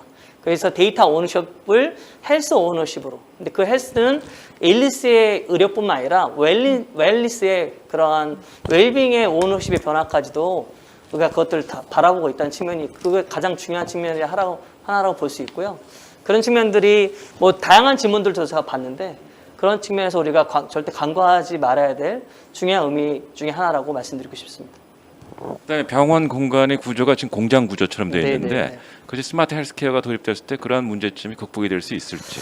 저는 아까 그 욕실에서 침대까지 그 영상도 하나의 클립이라고 보는데요. 그러니까 그게 요람에서 무덤까지 잘 아시는 것처럼 영국의 복지주의 시스템, 기존의 국가주의에서 발전주의 국가에서 이제 복지주의 국가 시스템으로 발전하는 가장 큰 키워드가 요람에서 무덤까지였는데, 저도 그런 측면에서 이제는 내 삶의 케어, 내 삶의 정부의 케어가 이제는 우리 삶의 라이프 스타일과 단순히 그 의료 치료뿐만 아니라 예방, 맞춤, 더불어서 웰빙까지 이루어지는 그런 측면에서 충분히 가능성이 많이 있다고 보고요. 실적으로 지금 의료 산업이 되게 많이 활성화되어 있는 일본 같은 경우는 요양 시스템에서, 요양병원에서 엄청난 AI 로봇들 엄청나게 활용하고 있거든요. 물론 아직은 한계들이 있지만, 근데 거기서 이제 상충하는 것은 교수께서 말씀하신 것처럼 또 연관이 되지만, 이게 헬스케어라는 것이 복지냐 산업이냐, 그 두 가지 것도 여전히 상충하고 있습니다. 그러니까 경제적인 효율성만을 추구하는 것이 아니냐, 웰빙의 인간다운 휴먼빙의 의미들도 간과 절대 하지 않는데 그런 의미들이 같이 가고 있고요. 그런 측면에서 저는 충분한 가능성과 그 안에서의 제도적인, 법적인 또는 사회적 합의적인, 이따가 다시 얘기 나오겠지만 그러한 허들들은 충분히 많이 있고 아직도 넘어야 될 것이 많이 있지만, 방향성의 측면에서는 그런 산업과 복지의 합침, 일리스가 웰리스의 합침에서 충분히 그러한 교수님 말씀에서의 가능성도 가지고 있다고 말씀드리고 싶습니다. 잠깐 보충 질문을 좀 하면은, 아까 말씀하신 대로 그 외국의 경우에는 이 스마트 헬스케어 시스템의 도입이 우리보다는 상당히 빨리 진행이 되고 있는 것 같은데, 이게 사실 우리나라에서는 아무튼 뭐 의료계가 여기에 동의하고 있지 못하는 이유 때문에 상당히 좀 지체되고 있는데, 또 하나 이렇게 질문 드리고 싶은 것은, 이렇게 영국, 미국, 일본 이런 데가 스마트 헬스케어 시스템이 우리나라보다 잘 되는데, 요번에 감염병 이 코로나에 대처하는 것에서 보여준 이들의 어떤 무기력 내지는 무능력이 있었지 않습니까? 미국, 특히 미국이라든지 이런 곳은 굉장히 무능력했고, 일본도 그랬고, 영국은 더더욱 그랬고요. 그래서 이게 지금 이와 같이 그 사회적으로 큰 이슈가 되는 감염병에 과연 헬스케어 시스템이 효율적이냐라는 의문도 퍼볼 수 있을 것 같은데, 거기에 대해서 어떻게 생각하시는지 모르겠어요. 저는 그 사회적 갈등 측면에서는 솔직히 이따가 뭐 아까 저기 실장님께서 마스도 얘기해 주시고 모빌리티 에즈 서비스, 저희 의료 이번에 갈등 전에 또 작년에 우리 엄청난 갈등이 있었습니다. 카카오 택시와 택시 간의 갈등, 그것도 동일하게 혁신과 기존의 일자리 간의 상충되는 측면이었거든요. 제가 올 초에 2030 카이스트 미래경고라는 책을 김영사에서 저희 이제 카이스트 연구진과 전에 제가 지금 경상돼 있지만, 그래서 같이 많이 했던 내용들에서 보면 거기가 이제 혁신을 추구하는 사회적 합의 측면들을 충분히 많이 얘기했었거든요. 그래서 그 부분들의 연결들이 단순히 의료계뿐만 아니라 우리가 4차 산업혁명 디지털 전환으로 갈 때의 그 충돌은 사회적 계층, 다양한 사회적 공간에서 다양하게 일어날 거고요. 근데 의료는 솔직히 말씀드려서 의사단체가 너무 큰 빅샷이다 보니까 엄청 크게 정보를 능가하는, 근데 솔직히 택시기사님들 그러지 못했잖아요. 택시기사님들 솔직히 분신하는 것밖에 할 수가 없는 상황이었으니까 거기서도 저는 권력관계가 다 들어간다고 당연히 생각할 수 없다고 생각하고요. 마지막으로 교수님 말씀처럼 영국, 독일, 독일은 물론 좀 괜찮죠. 영국은 아직도 하루에 1200에서 1800명씩 확진자 나오고 있습니다. 미국은 제가 어제 봤을 때 4만 명 확진자 나오고 있고, 오늘도 아마 그렇게 나오는 걸로 봤는데, 그런 측면에서 헬스케어 측면에서의 그 부분들이 어떻게 보면 사회적 문화하고도 많이 다른 것 같아요. 그러니까 저는 이제 영국에서 하긴 했으니까 카톡방이 아직도 있는데, 그러니까 페이스 커버링이라고, 마스크라고 얘기하지 않고 영국에서 그냥 페이스 커버링, 천으로 덮고, 그거 해놓고선 괜찮다고 하고 우리는 근데 벌써 우리는 지금 KF 마스크 다 쓰고 있잖아요. 그러니까 그런 기술적인 시스템뿐만 아니라 사회적인 문화, 그런 정보의 방침이라든지 그런 것들 받아들인 사회적 문화 측면들이 서구 특별히 영미 자유주의에서는 되게 정부의 지침이라는 것들을 반하고자 하는 그런 것들이 되게 강하기 때문에 그런 것들을 하는 공동체적인 민주주의 특성들이 우리보다는 한국이 훨씬 더 그런 부분에 더 잘 빨려 있고 그것들 발현된 게 이번에 K-방역이라고 부르는 코로나 사태에서의 예를 들어서 생활치료센터 같은 경우 병원에 가기 전에 코로나 감염 무증상자도 그렇고 유증상 초기에 있을 때 생활치료센터 가는데 거기서도 다 원격 의료로 저희가 상담하고 치료 다 체크하고 하거든요. 그런 측면에서 기술적 전환 플러스 사회적인 어떤 시민성의 측면, 사회적인 문화, 받아들이는 정부 반증과의 그것도 받아들이는 문화의 측면들이 다 결합된 측면으로서 한국의 장점들이 그 부분들이 드러났다고 말씀드리고 싶습니다. 네.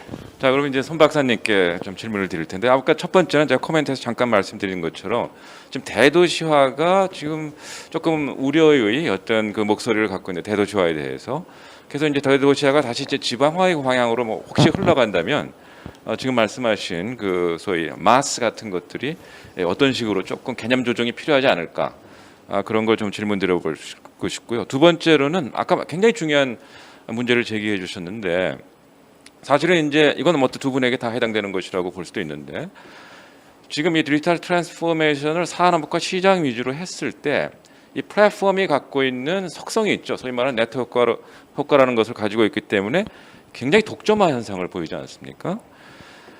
그리고 이제 독점화 현상에서 가장 중요한 것들이 이들 그 소위 플랫폼을 갖고 있는 기업들이 그 사용자의 데이터를 그야말로 사실은 소유 권한이 없는데도 지금 소유를 하고 있다는 거죠. 사실상 그 데이터를 통해서 엄청난 부가가치를 생산해서 어마어마한 자본들을 축적하고 있는데 사실상 우리 사용자의 움직임에서 나오는 데이터들이고 내가 데이터의 생산자들인데 그들은 데이터의 소유권도 없고 데이터에 대한 결정권도 하나도 없다.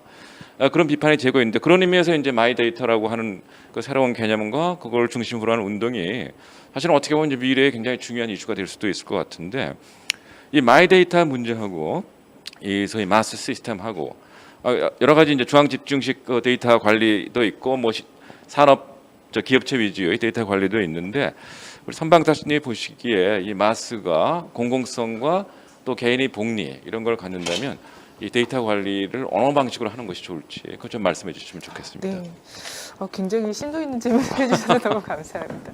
일단 첫 번째 아까 지방 소도시화가 된다거나 이랬을 때 어떻게 이런 마스가 조금 바뀌어야 되는 거 아니냐 아주 좋은 말씀을 해주셨는데요.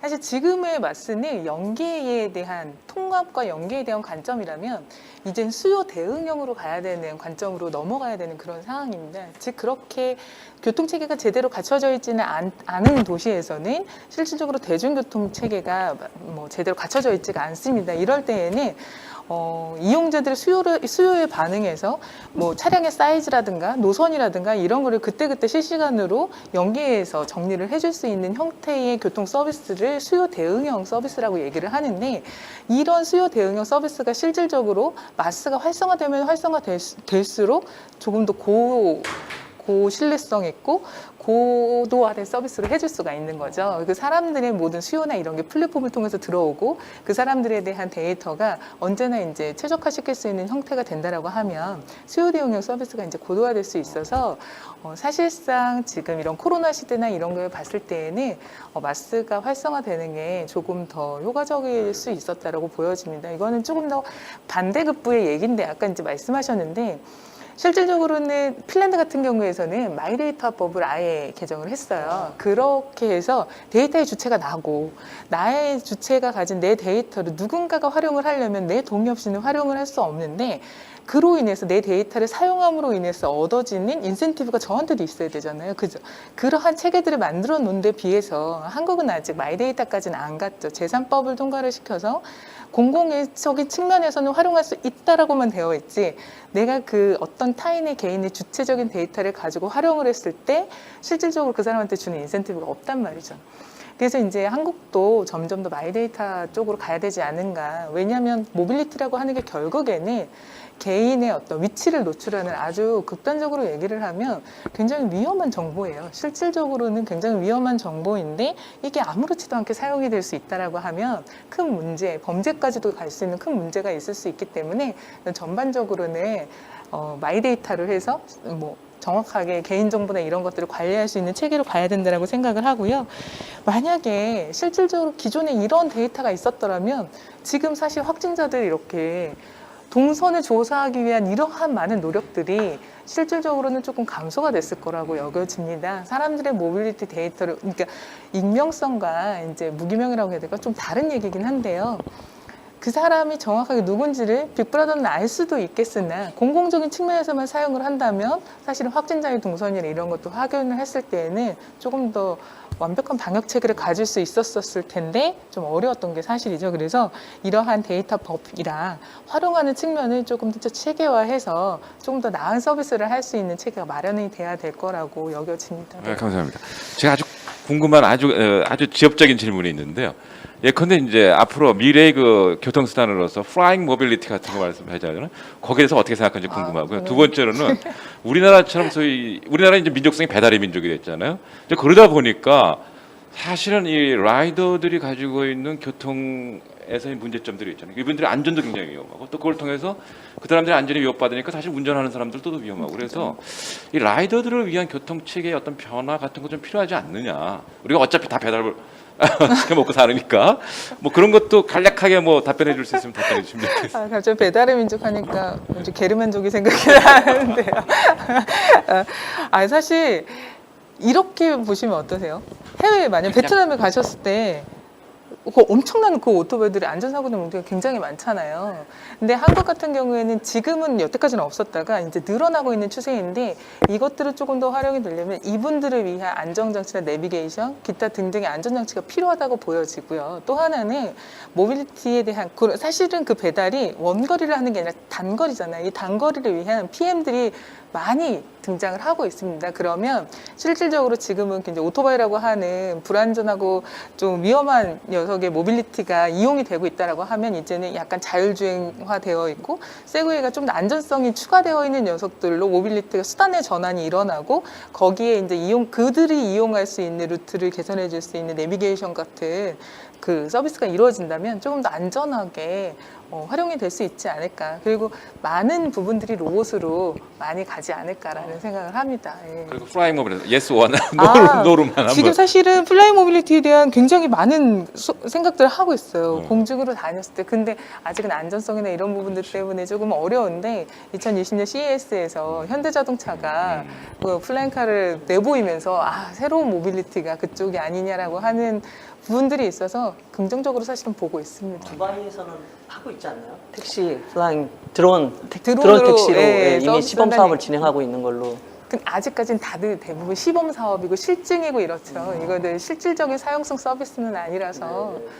그리고 사실 그 녀석들이 들어오려면 굉장히 많은 제도적인 규제가 있습니다. 이제 항공이잖아요. 항공 측면에서 적어도라고 해서 여기를 육상으로 볼 것이냐, 육상의 교통체계를 따를 것이냐, 아니면 항공의 교통체계를 따를 것이냐의 적인 측면에서도 많은 논의가 필요한 사안이라서요. 아직까지는 한 2030년 최소 이상이 돼야 저는 개인적으로 한 5만 대의 플라잉카가 하늘을 나르면 우리가 하늘을 잊어버릴지 않을까 걱정이 돼서 한번 여쭤봤습니다. 자, 사실은 이제 더 시간이 있었으면 이 두 분과 말씀을 나누고 보고 싶은데 사실 지금 시청자분께서 굉장히 궁금하신 점들이 많을 것 같아요. 그래서 일단 지금 시간을 좀 효율적으로 쓰기 위해서 실시간으로 들어온 질문에 대해서 이 두 분들이 먼저 답변을 하시고 혹시 시간이 남으면 사전에 질문 받는 것 중에 굉장히 중요한 질문들을 제가 또 이 두 분께 한번 드려보도록 하겠습니다. 우선 두 분이 먼저 우리 지금 이번에는 이제 손 박사님이 먼저 그 실시간으로 들어온 질문 중에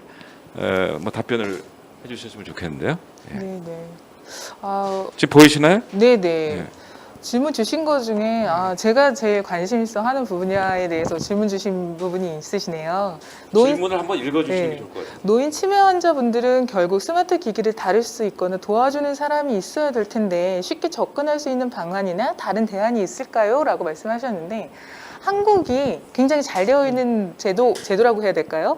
중에 하나가 교통약자 편의 증진법에서 다루고 있는 이동지원센터라고 하는 게 대부분의 지자체에서 갖춰지고 있습니다. 이 이동지원센터는 사실은 장애인 분들을 대상으로 하는 이동에 제약을 가지신 분들을 대상으로 해서 수단을 매칭해주고 그분들의 도어투도어의 이동을 연결시켜주는 그런 내용인데 사실 얘가 한 뎁스 더 나가서 이용자를 확산시켜준다라고 생각했을 때는 또 다른 하나의 플랫폼으로 확산이 되는 건데 그래서 아까 제가 말씀드렸던 미국 같은 경우에는요, 스마트 기기뿐만 아니라 이거를 컨시어지 서비스로 항상 24시간 전화를 받고 처리를 해줄 수 있는 분들이 계세요. 이제 사실상 이 플랫폼이 좀 어려울 때에는 요즘에 인공지능, 오늘 인공지능의 주제인데 지능형 뭐라고 할까요? 응답 솔루션?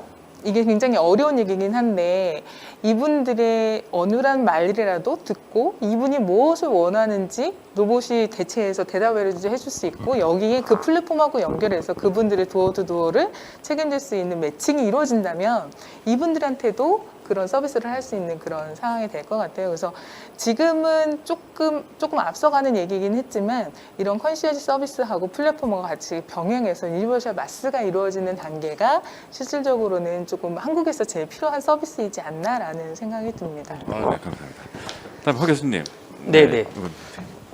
저는 두 가지 정도가 아까 온 것들. 잠깐 이 질문이 저쪽에 화면에 올라오죠?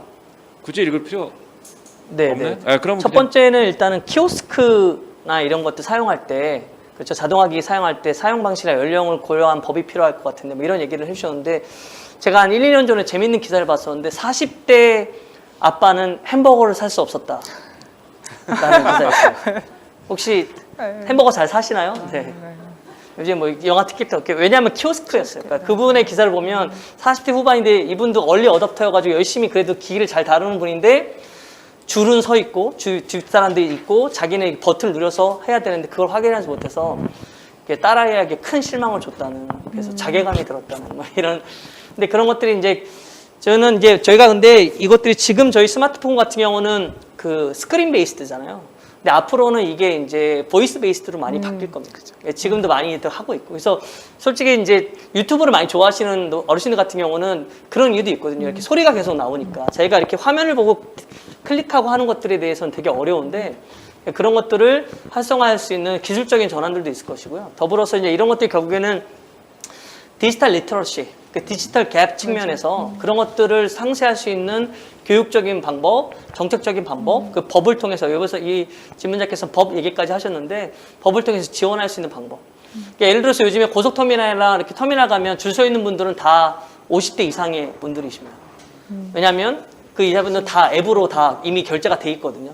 그렇게 결제해서 자동 결제하는데 그분 다 현장에서 줄 서서 표를 예매하시는 분들이 많으니까 그런 측면에서의 디지털 갭과 디지털 리터러시를 줄일 수 있고 지원할 수 있는 법 제도적인 측면들을 계속적으로 논의를 하고 있고요. 저도 재작년에 국회에서 다양한 의원들을 만났을 때도 그런 논의들이 있는 것들을 들었었고, 두 번째 질문은 이제 좀 근원적인 질문인데 아까도 나왔지만 원격 진료 도입할 때 전제 조건은 사회적 합의다. 그러니까 의료 파업 모습을 보면 우리에게 요원한 일로 보이고 정부에서 추진하는 디지털 뉴질에서의 원격 진료 달성 목표에 대해서 알고 싶다. 근데 저는 정부 관계자는 아니어서 근데 이제 아까도 말씀드렸지만 디지털 전환을 할 때는 혁신과 합의는 항상 같이 갈 수밖에 없고, 동전의 양면과 같이. 그래서 그것들이 단순히 의료뿐만 아니라 전체적인 지금 모빌리티에서도 아까 카카오택시 말씀드린 것처럼 다양한 지역에서, 그리고 이것들은 4차 산업혁명은 이제는 일자리의 습격이라는 표현까지 쓰기도 하고, 그리고 제2의 러다이트 운동으로 영국 노동자들이 기계를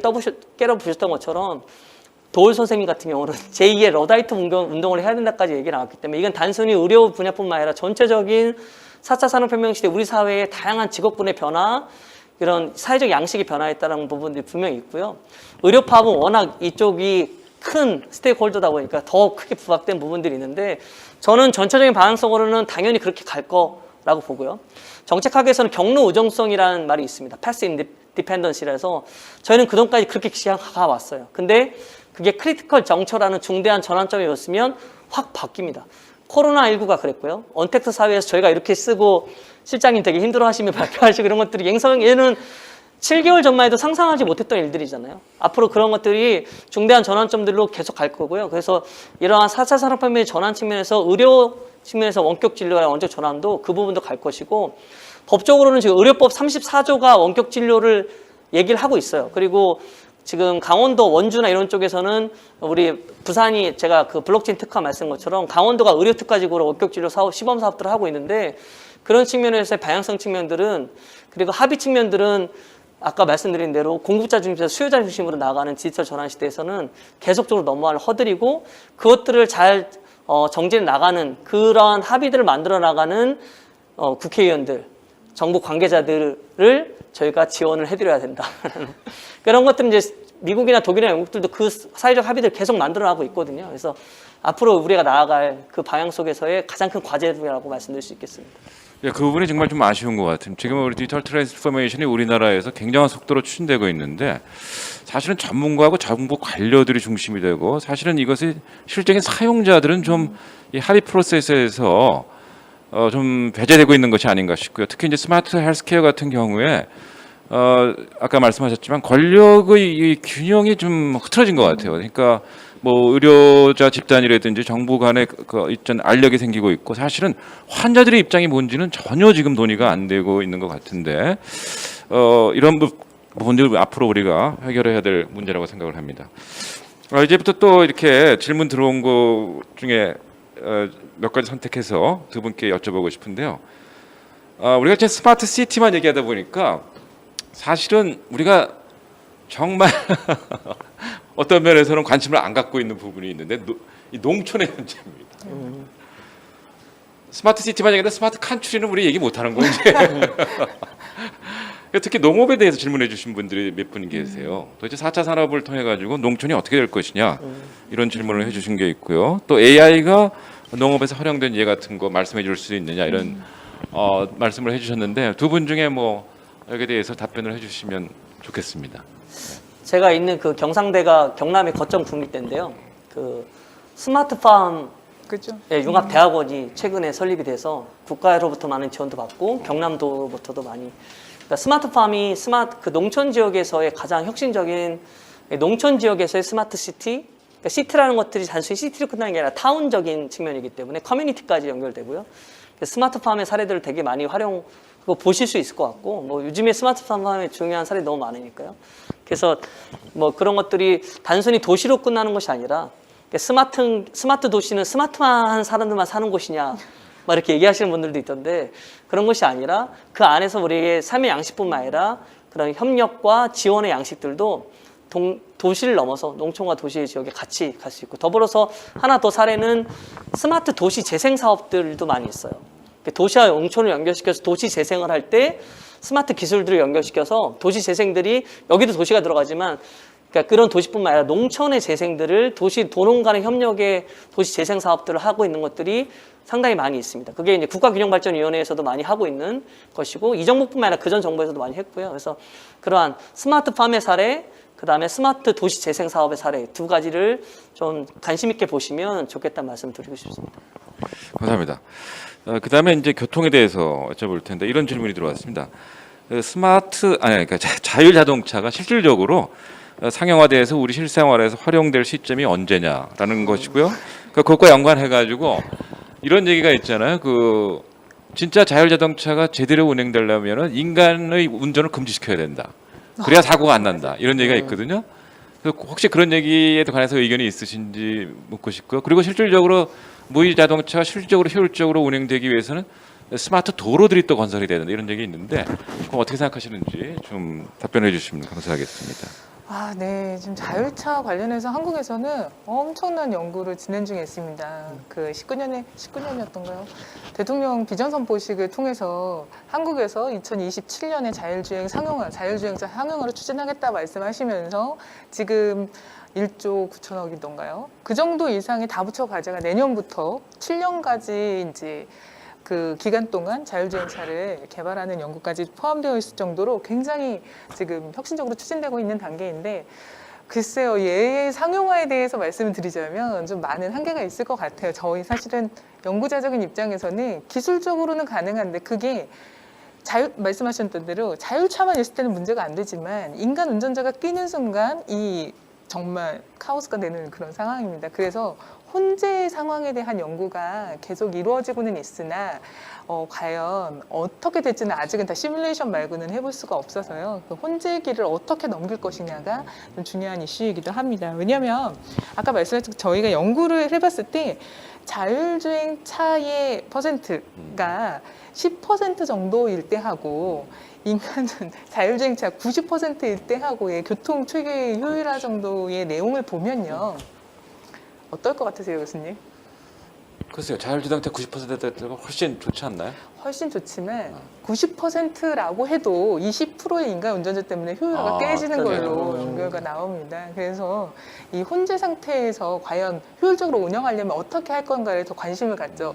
예를 들면 아까 스마트 도로 말씀을 하셨는데 인프라가 그거를 되게 많이 협력을 해주는 거죠. 예를 들어서 자율주행 차량이 어느 정도 용량이 벌어졌을 때는 사실상 자율주행 전용 도로로 운영을 해준다라고 하면 효율성이 확 늘어나는 거거든요. 그러려면 지금 운영되고 있는 도로가 가변성을 가지고 움직일 수 있도록 디지털화 돼야 되는 거기 때문에 스마트 도로와 자율주행을 같이 개발을 해야 되는 상황이고요. 그래서 자율협력주행이라고 저희들은 얘기를 합니다. 그래서 스마트 인프라, 도로 인프라도 같이 스마트화 해줘야 되는 거죠. 제가 2년 전에 국회에서 이런 관련된 논의들 연구단체에서 할 때 보험연구원도 오고 현대장치에서 왔는데 지금 손 시장님 말씀처럼 중간에 현용되는 부분들이 어떻게 넘어갈 것인가 얘기하면서 뭐 다양한 의견들이 있었고 더불어서 그 자율주행차 전용 도로 말씀 지금도 하셨지만 그러니까 버스 전용 차선처럼 자율주행차 전용 차선이 생겨야 될 것이고 그쪽은 자율주행차들만 진행할 수 있고 중간에 넘어가는 그 혼용 하이브리드 시기들을 그렇게 넘어갈 수 있는 여러 가지 제도적인 시스템된 방안들이 더 필요하다는 얘기들이 많이 나왔던 걸로 기억하고 있습니다. 그래서 저희 철학하는 입장에서 완전히 자율자동차가 완벽하게 움직인다는 건 사실 인공지능이 그렇게 완벽할 수가 없기 때문에 불가능하다고 보거든요. 그래서 사실 환경 자체가 이제 스마트화돼서 정보를 정확하게 주고받아야 사실 자율자동차가 성공할 수가 있는데 사실 그렇게 되기 위해서는 도시 구조가 완전히 지금 바뀌어야 되는 것이고 또 한편으로 이런 것도 좀 추정해 볼 수 있을 것 같아요. 한때는 우리가 이제 마차하고 자동차가 막 같이 다녔잖아요. 그러다가 이제 마차 지금 못 다니잖아요. 그래서 앞으로는 정말 이게 자율자동차가 돈 벌 거라고 생각하면은 인간은 아마 도로에 운전 못 할 것이다 이런 생각도 드는데 아무튼 오늘 굉장히 소중한 말씀 감사합니다. 조금 시간이 남았는데요. 두 분께 그럼 마지막으로 아까 뭐 발표 시간에 못 하신 얘기도 있을 것 같고 그러니까 마무리하는 말씀으로 두 분께 좀 부탁을 드리고 싶습니다. 예. 먼저 하실래요? 네, 저는 저희가 이제 오늘 AI 주제니까요. 그 최근에 아까도 잠깐 설명드렸었는데 영국에서 학생들이 되게 큰 시위들을 계속했습니다. 그 AI 이렇게 맞춤형 테스트 시스템이 나왔어요. 데이터 테스트 시스템에서 우리나라 같은 수능을 영국에서 A 레벨이라고 부르는데 영국이 지금도 확진자가 막 1,000명대, 2,000명까지 나오니까 A 레벨 그 수능에 맞춰 모의고사들 많이 못 봤던 거예요. 그래서 A 레벨에 맞춰서 이 학생들은 먼저 선지원을 많이 또 그런 시스템 그래서 그것들을 맞출 수 있는 맞춤형 AI 알고리즘 시스템이 나왔는데 모든 학생들이 다 불만족했어요. 왜냐하면 이 AI에 들어가는 데이터들이 그 사립학교랑 공립학교별로 다르고 그러니까 결론적으로 AI가 불균형적인 AI의 편견적인 보통 우리가 보려는 필터 버블과 같은 현상이 일어나서 그 사립학교, 좋은 학교 학생들은 점수가 더 높게 나오고 공립학교라든지 일반적인 학교의 학생들은 평균적으로 더 낮게 나오는 결과적으로 CNN 방송에서도 그래서 그런 것들을 좀 대수특필 했었는데요. AI가 기존 사회 불균형과 불평등을 더 확산시켰다. AI 알고리즘을 통해서. 그러니까 그러한 한계들을 갖고 있고 그런 것들을 이제 혁파하고 개선하기 위해서 AI 알고리즘을 많이 얘기들 합니다. 그리고 알고리즘 민주주의를 많이 얘기합니다. 그래서 알고리즘 민주주의를 지금 저희가 뭐 이런 혁신과 갈등 얘기할 때 합의 얘기할 때 단순히 이렇게 스테이크홀더 큰 사람들뿐만 아니라 저소득층 그 다음에 소외받은 계층들까지 그 의견들과 그들의 의견 목소리와 권리까지 넣을 수 있는 알고리즘 민주주의. 그러니까 AI가 그런 불평등을 확산시키는 AI가 아니라 그 불평등을 개선하고 모아갈 수 있는 사회적 합의를 모아갈 수 있는 AI의 알고리즘 민주주의를 만들어가는 것들이 되게 중요한 과제로 남아 있고요. 다양한 연구기관에서 제가 알고 있기도 한국행정연구원이나 이런 쪽에서 정부 디지털 혁신할 때 알고리즘 민주주의에 관련된 이슈들 요즘에 많이 연구도 하고 있어서 그거에 대한 관심도 여러분들이 많이 가져주시면 좋지 않을까 이런 말씀도 드리고 싶습니다. 네, 오늘 제가 사실 스마트 모빌리티의 구성하면 아까 처음에 말씀드렸던 운송 방식은 이제 자율주행이나 아니면 스마트카, 커넥티드카, 그 다음에 기반 시설이라고 하면 지능형 인프라, 그 다음에 운영 방식이 마스라고 하는 이용 방식 중에 마스 하나만 오늘 조금 말씀을 드렸어요. 왜냐하면 일반적으로 사람들이 생각했을 때 AI가 가장 접목이 많이 될 거라고 생각하는 파트가 사실은 그 마스라는 영역이었고, 사실 오늘 제가 조금 더 말씀드리고 싶었던 거는 마스가 그냥 개인의 어떤 이동성의 최적화뿐만 아니라 사회적인 이동성 최적화를 이룰 수 있는 하나의 수단이다라는 거를 조금 더 잘 설명드리고 싶었는데 목 상태가 그랬네요. 그래서 사실은 그 이후에 드리고 싶었던 말씀이 아까 교수님이 물어보셨던 지능형 인프라와 이제 자율주행과 관련되어 있는 얘기들을 조금 더 심도 있게 나누고 싶었었는데 좀 그런 아쉬움이 좀 남네요. 근데 지금 대중교통이라고 하는 그 수단들은 밀집형 교통수단이지만 실질적으로 자율주행이 발달을 하고 AI나 빅데이터가 발달을 하면 차량은 점점 더 소형화되되 모듈형으로 만들어져서 막 필요하다면 얘네들을 붙여서 활용할 수 있는 형태가 될 거라고 저희는 생각을 하고 있습니다. 그래서 이렇게 소형화되고 모듈화됐을 때는 사실 방역도 더 쉬워지고요. 조금 더 나아가면 수요 대응형으로 도어 투 도어를 해주기 더 편하고, 이 녀석들이 뭉쳤을 때에는 실질적으로 군집주행이나 해서 도로의 용량을 높일 수 있는 요소까지도 올라갈 수 있는데, 이렇게 되기 위해서 뒷받침해 줘야 되는 기술들은 도로 인프라와 자율주행 기술이 고도화되고 거기에 데이터의 분석 기술인 AI 등이 좀 더 높아져야 되는 그런 상황이라서 아직은 조금 미흡하지만 이런 부분들을 관계자들은 열심히 연구를 하고 있습니다. 그래서 조금 더 나은 세상으로, 자동차가 없이, 내가 소유한 자동차가 없어도 공공적인 어떤 교통수단만으로 가고 싶은 곳은 어디든 마음껏 갈 수 있는 시대가 곧 오지 않을까라는 기대를 하고 연구를 하고 있습니다. 네. 자, 사실 이제 AI를 둘러싸고 여러 가지 얘기가 왔다 갔다 하고 있죠. 뭐 미래가 AI 시대가 될 것이 아니냐. 그러면 인간은 어떻게 될 것이냐 등등 뭐 여러 가지 우려도 있고요. 또 어디를 지나가다 보니까 어떤 대학의 교육 목표가 미래의 시대는 AI다. AI를 위해서 연구와 교육을 하자 이렇게 써 있더라고요. 그래서 이게 앞으로 정말 인간은 미래가 없나 보다 이렇게 생각을 했는데, 이 두 분을 보니까 그런 걱정을 안 해도 되겠습니다. AI의 미래가 어떻게 될 것이냐는 것은 그 사회가 인간을 존중하는 사회냐, 인간의 가치를, 인권을 존중하는 사회냐 아니냐에 따라서 달려 있는 것 같아요. 인권을 존중하지 않는 사회는 그 AI가 뭐 전체주의나 독재주의를 지원하는 그런 기술적 수단이 될 것이고, 인권이 존중받는 사회에서는 여기서 말씀드린 대로 말씀하신 것처럼 민주적인 디지털 사회가 되겠죠. 이 두 분을 보니까 앞으로 우리가 민주적인 디지털 사회로 나갈 것 같아서 희망을 갖게 됐습니다. 감사합니다.